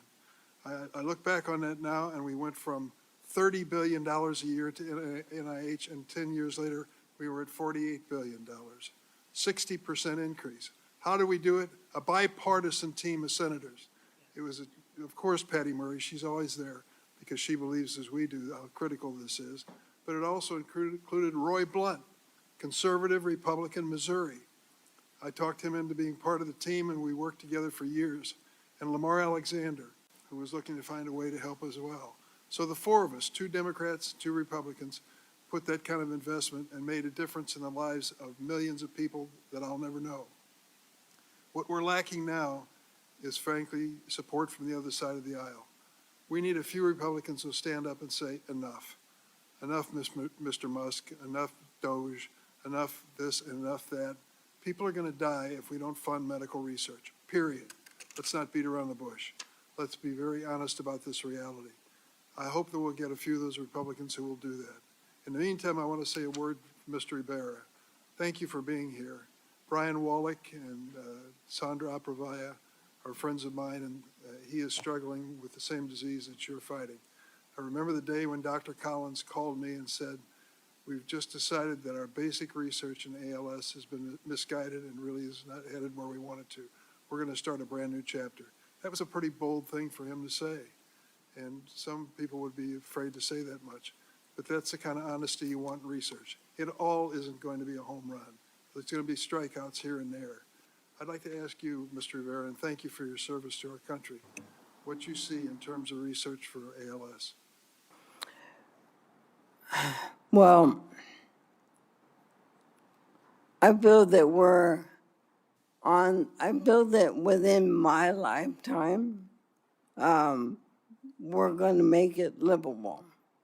But we got to keep that funding going. I mean, we made so much progress already, and we're almost there. So why stop now and go backwards? Thank you. Dr. Bertonoli, I just have a couple minutes left here. I want to turn them back over to you. You worked with Dr. Collins over the years, and kind of challenge he set down for me and for other senators, I think really did make a difference at NIH.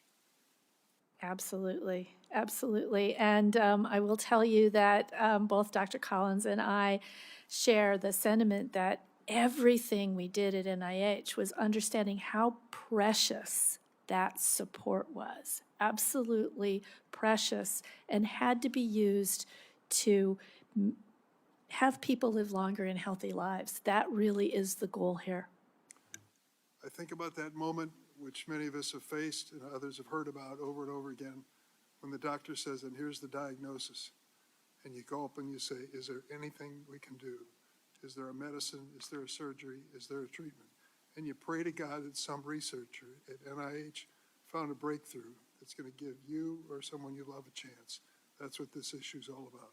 Thank you, Madam Chair. Thank you. Senator Whitehouse.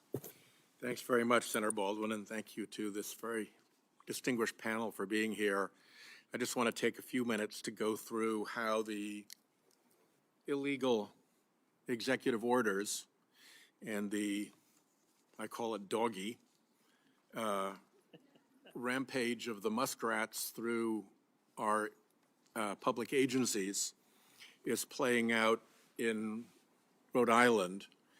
And I'll mention a termination, and I'll mention what looks like a violation of the TRO, and I'll mention just stupid delay and inefficiency. The termination is of a grant to Brown University's mental health research. The grant was for 3 years of research into how a particular counseling method provided relief and symptom reduction for LGBTQ folks suffering from depression and anxiety. 3-year grant. There's now 6 months left. And they suddenly, out of no place, got a notice that the grant was just terminated. I'm married to a marine scientist. I'm a lawyer, but I know a little bit about how research works. And when you've put together a research plan with a 3-year duration and suddenly the data collection is interrupted, you've compromised the research. I don't want to say that the 2.5 years of work has to be thrown out now, but it's certainly been compromised. All to make some unimaginable point about how research into mental health issues can be improved in the LGBTQ community is not, for some reason, acceptable to Trump, MAGA, and the muskrats. So that's example one. Example two, again involving the LGBTQ community, relates to cancer research. There's a national LGBTQ plus cancer action network, and there is a grant going out to work with LGBTQ cancer survivors. And that funding has been stopped. And it seems that's in plain violation of the temporary restraining order that is in place. One thing that I'll ask each of you to do is if you become aware of where funding is stopped, to let us know, because there are these court orders that are out there. And to fake compliance with the court orders, what the Trump administration is doing is retreating into a fog bank of dissimulation and confusion where they won't have somebody say, no, that funding is blocked, and make them subject to a contempt citation for directly and flagrantly violating the order. Instead, they don't answer the emails, they don't answer the phone calls, they give bland and vague answers, they give bland and vague reassurances, and in some cases, they even say, your funding is fine, and then it never comes. So the acid test is, are the funds actually moving? And we need to know when they're jammed, because you can't believe anything that the Trump administration tells you about the progress of the funds unless the funds are actually flowing. So I think this is a TRO violation, and I think there are plenty of them, so please help us with that. The last is that Brown, and what used to be Lifespan and is now Brown Health, runs an Institute of Brain Science. It's one of the premier brain science research places in the country. They're doing research in particular on Alzheimer's, which, as you all know, is threatening to break our public health system if we can't find a cure for it, and it continues to grow and begins to burden Medicare and Medicaid even more than it is. And what they are finding is that even in this otherwise non-controversial program that looks into Alzheimer's at one of the top brain research facilities in the world, they're stalled and jammed up because they can't get the regular grant applications and the process moved timely through the system. So if this is Doggy's version of efficiency, I'm not seeing it. It's not efficient to compromise 2.5 years of research just because somebody doesn't want to fund LGBTQ research. It's not efficient to slow down world-class brain research just because you like to jam up the gears of stuff. And it certainly doesn't make efficiency sense to be in violation of a court order, because sooner or later that ends up in litigation and fines and costs and all of the things that happen when you get into the habit of violating court orders. So thank you for being here. Again, please be on alert that when the funding isn't flowing, we need to know that, because you can't believe what you're told about the funding. You have to actually find out whether it's flowing or not. Thank you. Senator Rosen. Thank you. I want to really thank Senators Baldwin and Welch and our panelists all for being here, participating in this critically important forum. Information, data, real stories to put a face on the impact of what is happening are some of our most powerful tools to fight back against the Trump administration indiscriminate and cruel cuts to life-saving research and care.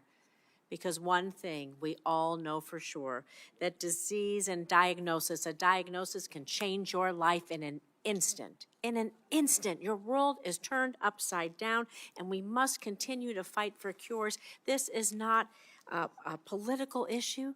This is a human issue, and it affects every single one of us and the ones that we love. I'm going to turn to veterans, because Nevada's home to nearly 250,000 veterans. They've served our country proudly. They deserve all the resources available to them, including improved access to health care.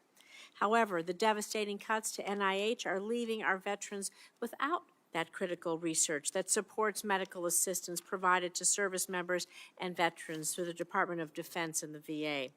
So, Mr. Ibara, we know that the thousands of veterans rely on federal health care programs directly supported by NIH research grants and funding. Can you talk a little bit about the ALS grants funded by NIH that are important to patients like you and the impact of these cuts? Thank you, Senator. I'm not sure about the specific grants that NIH funds to the VA, but I'm very aware, like the grants for adapting your home for accessibility. Well, my understanding is they got rid of all the agents that manage the grants. And I'm in the process at this point of having to update my home. And now there are no agents to help. Leaving you high and dry. Absolutely. Leaving you high and dry. Well, Mr. Johnson, or Dr. Johnson, excuse me, I'm going to turn to you, given your role as research and director of Alzheimer's disease research, and Alzheimer's has touched my family's life. Can you speak to the impact on our veterans? We eliminate the funding for dementia-related programs. The Alzheimer's disease affects people of all political ideologies. It affects all of us, whether they're from urban or rural settings. It's a devastating disease. Our work with veterans is especially important. The Veterans Administration has its own R&D program. And lately, they've been working very closely with NIH in order to have a coordinated response to improve veterans' care and to conduct research with veterans, on veterans, to understand their particular risk. So this is an important time. We need to sustain that kind of momentum that that NIH has put into place. I'd like to see that continue. Thank you. I want to talk about the canceled NIH grants that focus on improvement for maternal health outcomes, because some of the latest grants to be canceled by the Trump administration, they focused on areas like improving outcomes for, like I said, maternal health, fetal health. The U.S. continues to have the highest rate, sadly, of maternal mortality among developed nations. Yet grants focusing on improving these outcomes for underserved populations, those most at risk, are deemed not to be aligned with current priorities. Again, this is a human issue, not a political issue. So, Dr. Bertonoli, when researching a critical issue such as maternal mortality, how important is it to look at different populations, urban and rural, all around this country, every single state? Talk to us a little bit about that, and what interventions will best improve the outcomes. Yes, thank you, Senator. You're addressing an incredibly important issue, and that is of health disparities. We cannot ignore that there are counties in every state and counties across our nation where it is so clear there is a persistent problem with poorer outcomes for all kinds of health issues. The ones that are the easiest and clearest we know of are maternal and fetal health being one of them. But, there are many others. And without targeting those particular populations to understand the reasons behind the disparities, how can we ever even begin to overcome them? I'll give you another statistic I know really well. If you look in the difference for women, I'll just pick out women, of the worst counties in the nation to the best counties in the nation, in the worst counties of the nation, women have a 900 times higher risk of dying from cancer than in counties that are the best. Oh my, well, I just want to thank you. My time is up, but I want to thank you all for being here. Thank you for becoming scientists. It's not easy. Thank you for caring and digging into this, because the lives that you inspire and change and save, it's really amazing work. So thank you. Thank you. Senator Markey. Thank you very much. NIH is really the National Institutes of Hope. Hope that research, which is medicine's field of dreams, will make the breakthroughs that give hope to families that disease that's been running through their families for generations will be cured. That's what NIH does. My mother had Alzheimer's. She was a brilliant woman. My grandmother died when she was 17, so she had to raise her 3 younger sisters. She could do calculus at the kitchen table, even though she never had it.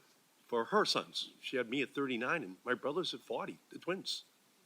So when she got Alzheimer's, my father, who's a milkman, he just said, "Eddie, it was an honor that your mother married me. She's never going to step foot in a nursing home." So at age 80, 82, 84, 86, 88, 90, she was in our living room. No one was touching my mother except her family. We have 7 million people with Alzheimer's in America right now. And it's 7 million stories, the same story, with someone in the family who has to take care of them. By the time all of the baby boomers have retired, 15 million people are going to have Alzheimer's. And there'll be 15 million other people in those families who take care of them, 30 million people, 10% of our country, Alzheimer's. I founded the Alzheimer's Caucus in 1999. In 2014, Senator Collins and we passed a very important bill. That bill said, as you know, Doctor, that NIH has to tell the appropriators each year, how much money do you need to find the cure for Alzheimer's by the year 2025? and it rose from 560 million a year to 3.8 million, to 3.8 billion a year last year. We still haven't found the cure. So Senator Collins and I, we reauthorized it last year out to 2035 to have NIH tell the appropriators, how much money do you need to find the cure for Alzheimer's? So far we've spent 25 billion the first 10 years. It'll probably be 50 billion if we get the money, because failure is not an option with Alzheimer's. Last year, the United States spent $236 billion on Medicare and Medicare for Alzheimer's patients. 70% of people in nursing homes are on Medicaid, and half of them have Alzheimer's. We call them grandma and grandpa. And what I'm being told by Alzheimer's researchers all across this country is that they can't hold on to this next generation. They can't promise them a job next year or the year after. And these young generation of trainees, they're walking away. So how serious is that, Dr. Bertonoli? How serious is that as a problem in our country if these researchers walk away and Alzheimer's is left uncured? It's incredibly serious. And let me tell you how, one little incident, one event that happened that tells me I definitely know how serious it is. We have benefited tremendously from consistent increases in NIH funding. And what that has done is brought the best and the brightest young people into the work that NIH does. But there was one blip. It was the sequester. And when we look at what happened during the sequester to the number of young people who came into our pipeline for biomedical research, we sometimes refer to it as the NIH, we lost a generation just because of the sequester. Now, how trivial does that seem right now, really, compared to what we're facing today? So I think that's proof that even though we're a couple months into this, what we're seeing today is going to have permanent and lasting damage, and that's what I'm very, very worried about.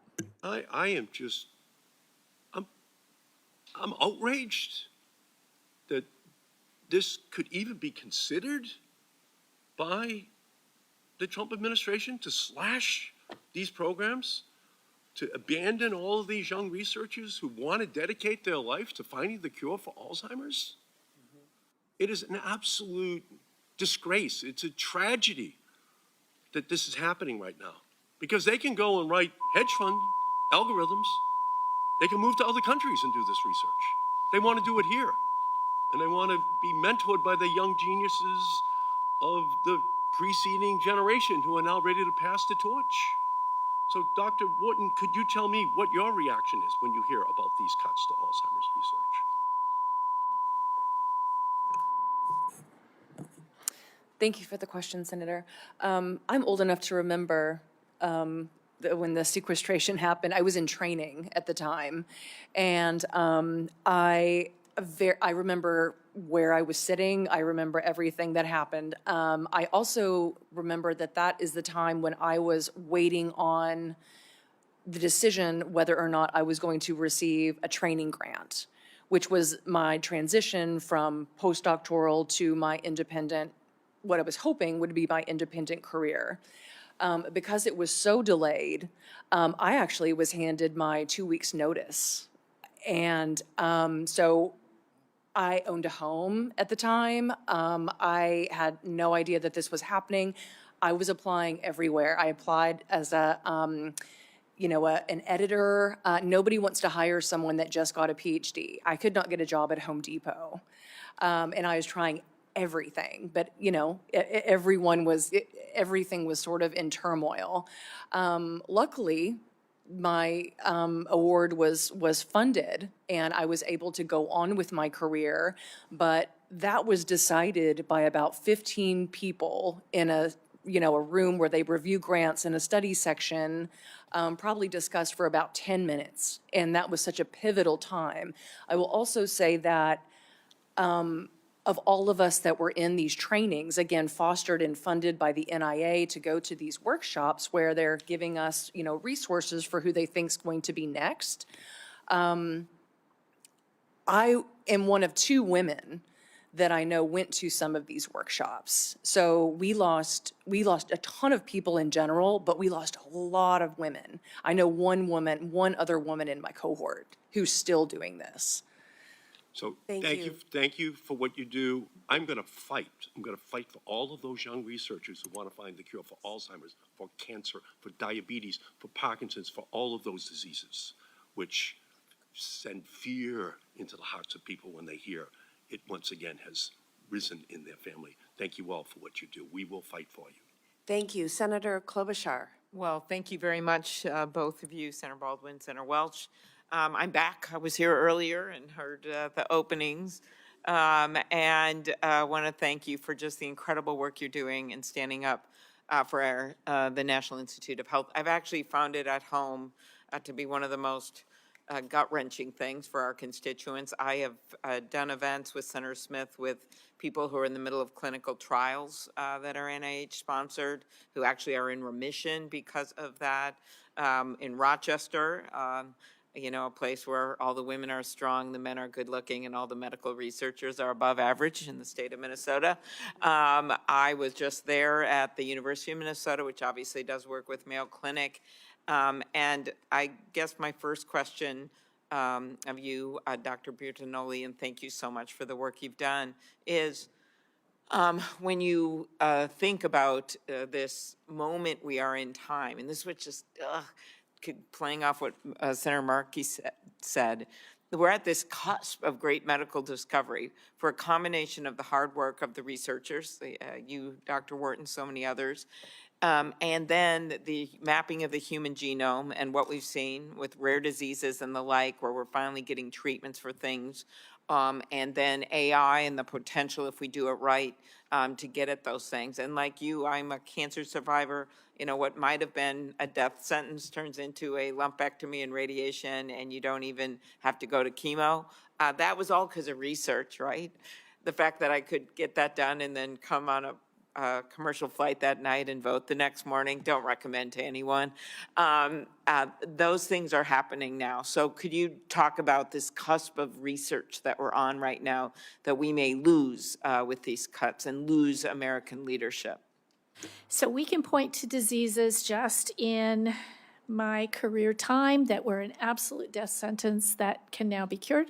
We talked about something a little earlier in this. And we can also point to some diseases right now, Alzheimer's, ALS, that pancreatic cancer, that there are cracks in the dam here. I mean, we're not done. We're not anywhere close to being done, but there are, for the first time ever, you see some truly promising directions. These are solid directions, great, really important clues that we just need to run with. Exactly. And that's where we are now. And then you can magnify that so many times. The Brain Initiative, what it's done just for our understanding of the human brain is fascinating. And then finally, you talked about AI. AI is going to transform medicine, but it sure as heck is not going to do it the right way unless it is shepherded. Exactly. Very carefully shepherded by people who actually take care of patients, I believe. Very good. And so we need that. Maybe you can handle this, Dr. Johnson or anyone. It's the indirect cost issue with NIH. It appears as though Senator Warren is also going to ask you about this. So, just having seen and talked to a bunch of the researchers about how these what funds were frozen and what that indirect cost really is, and actually saw some of it at the University of Minnesota, right? Some of the equipment and things that need to be funded. Maybe just from a practical perspective, you could enlighten us on what that means. Yeah, these are dollars, the facilities and administrative dollars that fund major instruments like MRI scanners, something called a cyclotron, which helps us create radioactive medicine that we use on a near daily basis. Big instruments like that, multi-million-dollar instruments, buildings, electricity. It's, these are the things that we use those dollars for, those facilities dollars.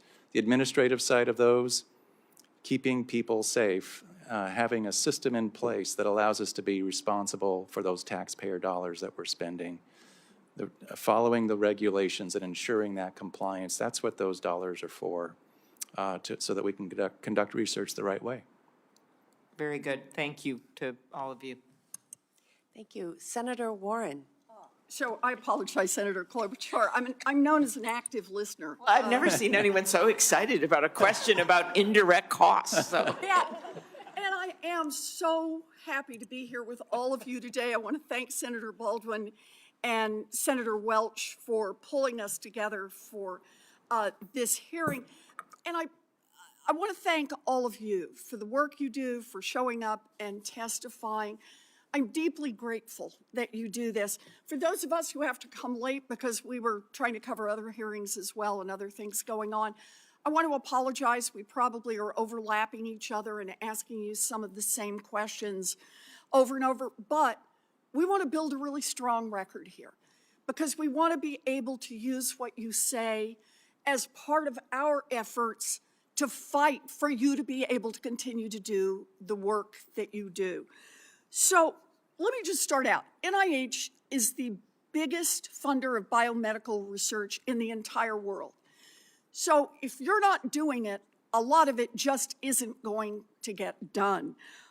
As I understand it, for every dollar that we spend at NIH, you're producing about $2.56 in economic activity. So it's a good investment because we want to be healthier, but it's also just a good investment financially, measured in the short run, an even better investment in the long run when we look at diseases like Alzheimer's that are currently running us over, $200 billion a year. We need to put the money into research. It just makes economic sense to do this. But now co-presidents Trump and Musk are just plowing through budget after budget, and NIH is in their sights. Co-President Musk wants to take a chainsaw to NIH, and I really do want to come back for just a moment to this question about indirect costs. He has simply waved his chainsaw and announced that indirect costs will be cut in half. Now, you've described to Senator Klobuchar just a little bit about what they are, but just say a word for me about what that will mean then.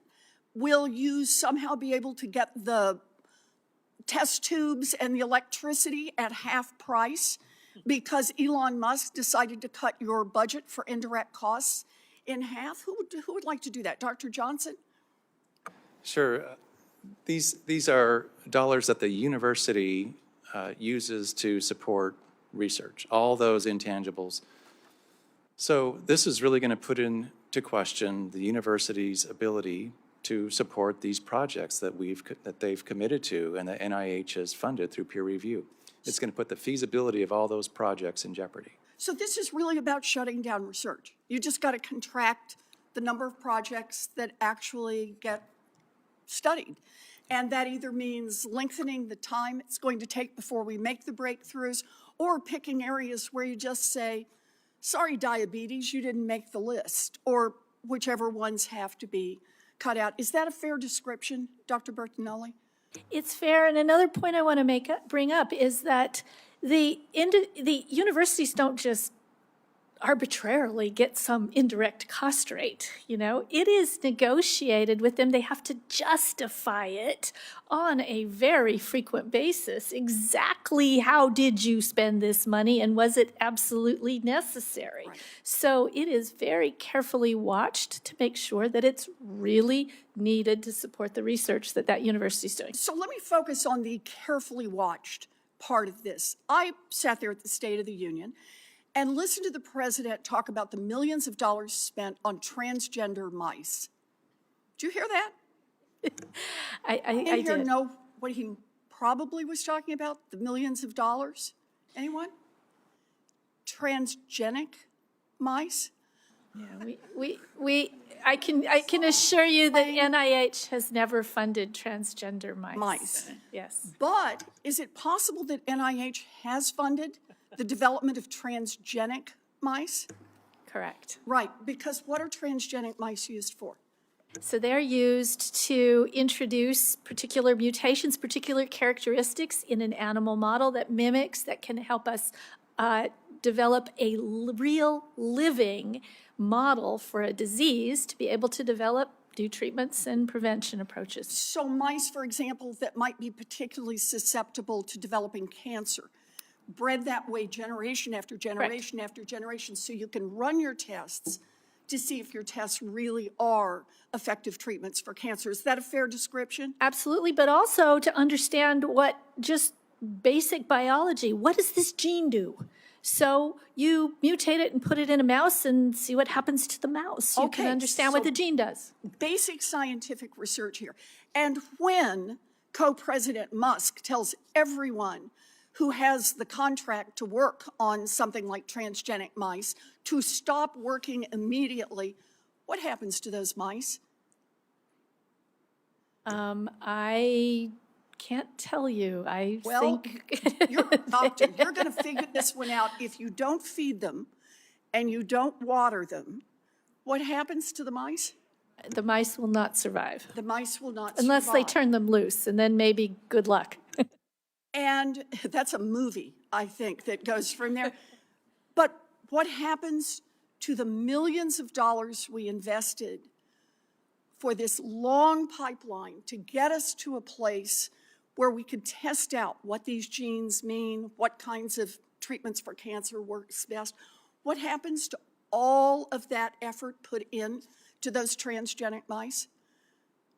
It's a big waste of resources, a big waste of opportunity. Okay, and does not sound like efficiency to me to get rid of them.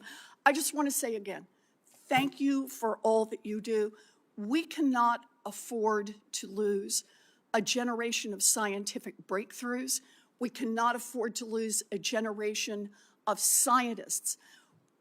We need to restore the cuts to NIH, and we need to expand the funding and support for medical research across the board. Thank you all for being here, and you really do have a group of fighters on your side. Thank you. Thank you. Senator Shaheen. Well, thank you, Senators Baldwin and Welch, for hosting this roundtable today and the opportunity to hear from each of our panelists who are testifying. Thank you all very much for being here. I want to add Dr. Bertonoli to the list of breakthroughs that NIH is on the cusp of, and that breakthrough is type 1 diabetes. And we know that that's one of the most expensive chronic diseases, just like Alzheimer's, and it's growing in terms of the number of people who are affected, and we are this close to a cure. And so, as all of my colleagues have said, there is so much that's going to be lost because of the short-sightedness and the ignorance of this administration and what they're doing. I want to pick up on the indirect cost issue because that's one that affects my state of New Hampshire. And when we're talking about capping indirect costs at 15%, in New Hampshire, just the top 3 NIH awardees would lose nearly $50 million in federal funding should indirect costs be capped. And in a small state like New Hampshire, that is a whole lot of money. It's a lot of money anywhere, but it would affect 335 grants, nearly 2,000 jobs across the state, including at Dartmouth College and Dartmouth Medical Center, which is one of the premier research institutions in the entire country. They alone would lose $38 million in federal funds, and those, just like at NIH, are dollars that fund cures for cancer, for Alzheimer's, for diabetes, and this would hurt patients and our competitiveness. And Dr. Johnson, I know you did your postdoctoral work at Dartmouth Medical Center. Can you talk about your time at Dartmouth Health, what drew you to that rural part of New Hampshire, and what the NIH funding meant for your work as a postdoctoral fellow? Dartmouth was an amazing place. It was a place to thrive and learn as a scientist, just life transforming for me. I received a individual postdoctoral fellowship there from NIH, my first NIH grant back in 1996, I think it was, 97. So these are the kinds of experiences that we need young researchers to have, to learn from the best of the best and be able to carry that forward and have successful careers. The way things are going now, we're going to lose that pipeline. It's going to be an even leakier pipeline because of the uncertainty that we're currently experiencing. And just to follow up on that, because one of the particular challenges that we know we have with healthcare in this country is the rural parts of our country where access to healthcare is less available, where people have to travel farther, and in small towns like Lebanon and Hanover in rural New Hampshire, Dartmouth Health makes a huge difference in the lives of the people of that area and of the whole state. But it also has an impact on the economics of the state and the region. And I don't know, Dr. Bertonoli, if you would like to add, or even you, Dr. Johnson, add to what you see in terms of the investments that NIH makes in our communities and what a difference that makes, not just for the people who benefit from the research, but the spillover, the economic spillover that benefits the entire area. So I can say a couple of things. First of all, as we've heard, people who have access to research do better. Doctors and clinicians who participate in research as being research, physicians are better doctors and clinicians, and communities that have research within them, even if they're remote, get much better health care. And then last of all, and I think this is probably even the most important, we need to learn from those communities, because curing type 1 diabetes in the middle of Manhattan just might be really different than curing even something that sounds as, therapy-oriented. Type 1 diabetes in Lebanon, New Hampshire, or Lebanon's pretty, where I come from, that's the big city, I'll just tell you. I grew up in the middle of Wyoming. It's a really rural place. But do you see what I mean? It's not a big city, but You get it. But we need, not only that, the rest of us need those communities as well. Thank you. I don't know if anybody else would like to add to that. Well, thank you all very much for being here today and for what you're doing. We have a lot of work to do, and hopefully knowledge rather than ignorance will prevail in the country and in the administration. I can remember being in graduate school at the University of Mississippi, and one of the slogans over the post office on the university campus was, "If you think education is expensive, try ignorance."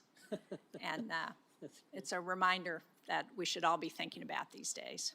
Thank you very much. Thank you. Thank you all very much. We're coming towards the end here. And I just want to, number one, I want to ask you, Mr. Barrett, or I want to say to your son, he's not your only champion. You have all of me and my colleagues who are going to be your champion. What do you pay for medication? What does that cost you? Well, at the VA, I pay nothing. Like the sound of that. Yeah, I'd like to keep it that way. And we'd like to have the VA opportunity available to all Americans so they are not in incredible jeopardy if they have to have high expensive drugs. I just want to sum up, because everyone's asked the questions. First of all, for Senator Baldwin and I as conveners, we've been here from beginning to end. And as you see from my colleagues, oftentimes they're in two different places at once, and they manage that, but not three, so it's coming and going. It's been such a pleasure for me to be here from beginning to end and to hear each of your testimonies and to hear the questions from my colleagues. And just summing it up, it's inspiring. What work each of you has done could not be done without other people having done that work before you. And there's humility in your presentation, even though all of you are incredibly accomplished. And it's an appreciation that there's a commitment that a society makes to the betterment of people who come after. And that in order for that to be successful and sustainable, you have to build institutions like the National Institute of Health that work with other collaborators in other institutions, and also have that commitment to nurture young people who want to go into the work that you're doing for the same reasons. They want to make this a better country. They want to find cures for cancer. They want to find cures for Alzheimer's. And what's so astonishing to me, and this is the opposite of inspiring, is that you could have a government that is so cavalier that it destroys that infrastructure. That doesn't get put together overnight. And, you know, the so-called plan to save money, there is not a single person here who is against the effort to try to figure out how what it is that we're doing can be done better and more efficiently. But that means that you look at what you're doing, you look at how you're doing it, you assess what you're trying to accomplish, and then you make a plan in order to do it in a better way. This so-called effort to cut is a fiction. It's not on the level. It's really about destroying. And that is heartbreaking to me. It's heartbreaking to me because of those cures that are within reach that now will be in the distant, over the horizon. It's discouraging to all Americans who want to put the effort into doing what you're doing. And you can think of students who were in your are in the position you were in years ago. And it's terrible for me that this country that is so built on hope and so built on aspiration, that we're destroying the institutions that are essential to help those who are willing to work hard to achieve a goal, not just about themselves, but others. We're taking that away. So I have to say that we are all going to be fighters. Your 10-year-old son, who gave, I must admit, a pretty good speech on behalf of his dad, has inspired those of us in the United States Senate to stand up for him and for you and for all of the work that you're doing. So thank you so much for everything you're doing. We've got a fight on our hands, and we're in it.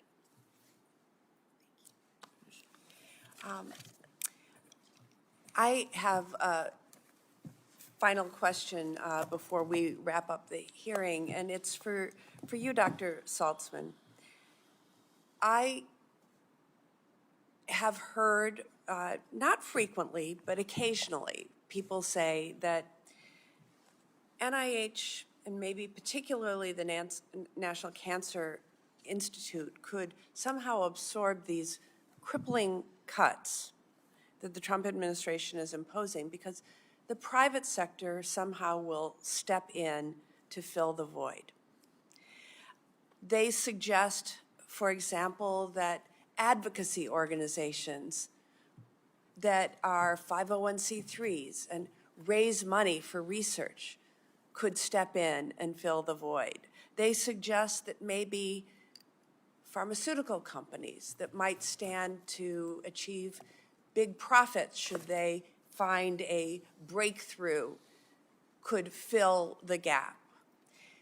Because you are not only somebody who speaks from experience battling leukemia, but as a doctor, but also as an organizational lead with the Leukemia and Lymphoma Society, I'd like to hear from you if NCI research, the National Cancer Institute, I don't like using abbreviations when I can avoid it. So if the National Cancer Institute funding is cut, do you think industry or nonprofit organizations can fund that research?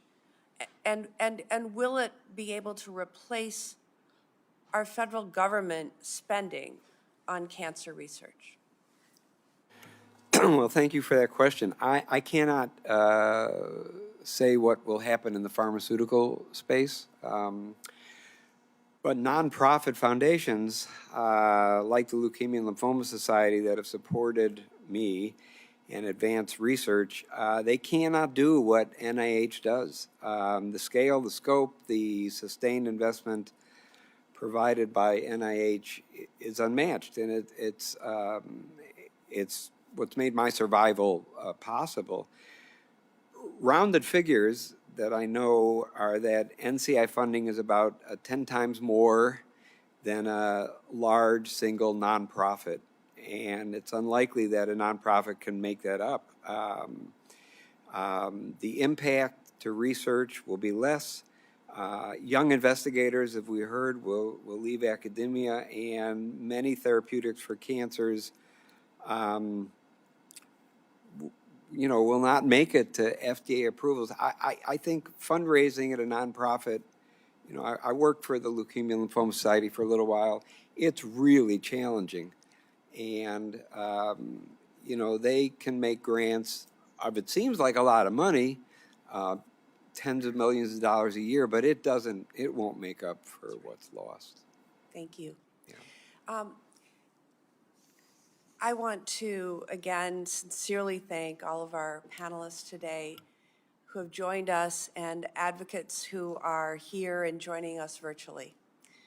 I understand there was quite a virtual audience today who joined us. We organized this forum today because of what we are seeing at the NIH, the upending of truly life-saving research and putting treatments and cures further out of reach for millions of Americans. It is simply indefensible, and it is cruel. You have all helped shed light on what cutting and delaying funding, terminating grants, firing NIH staff, and creating completely unnecessary chaos and confusion means for our loved ones, our friends, our neighbors. Millions of Americans turn to the NIH for hope and are counting on the National Institutes for Health for the next breakthrough. And as you've heard from my colleagues, we are not going to stand idly by as this administration tries to gut its funding for tax cuts for the rich. We are fighting by your side. Thank you again for being here. And with that, I call the end to this forum.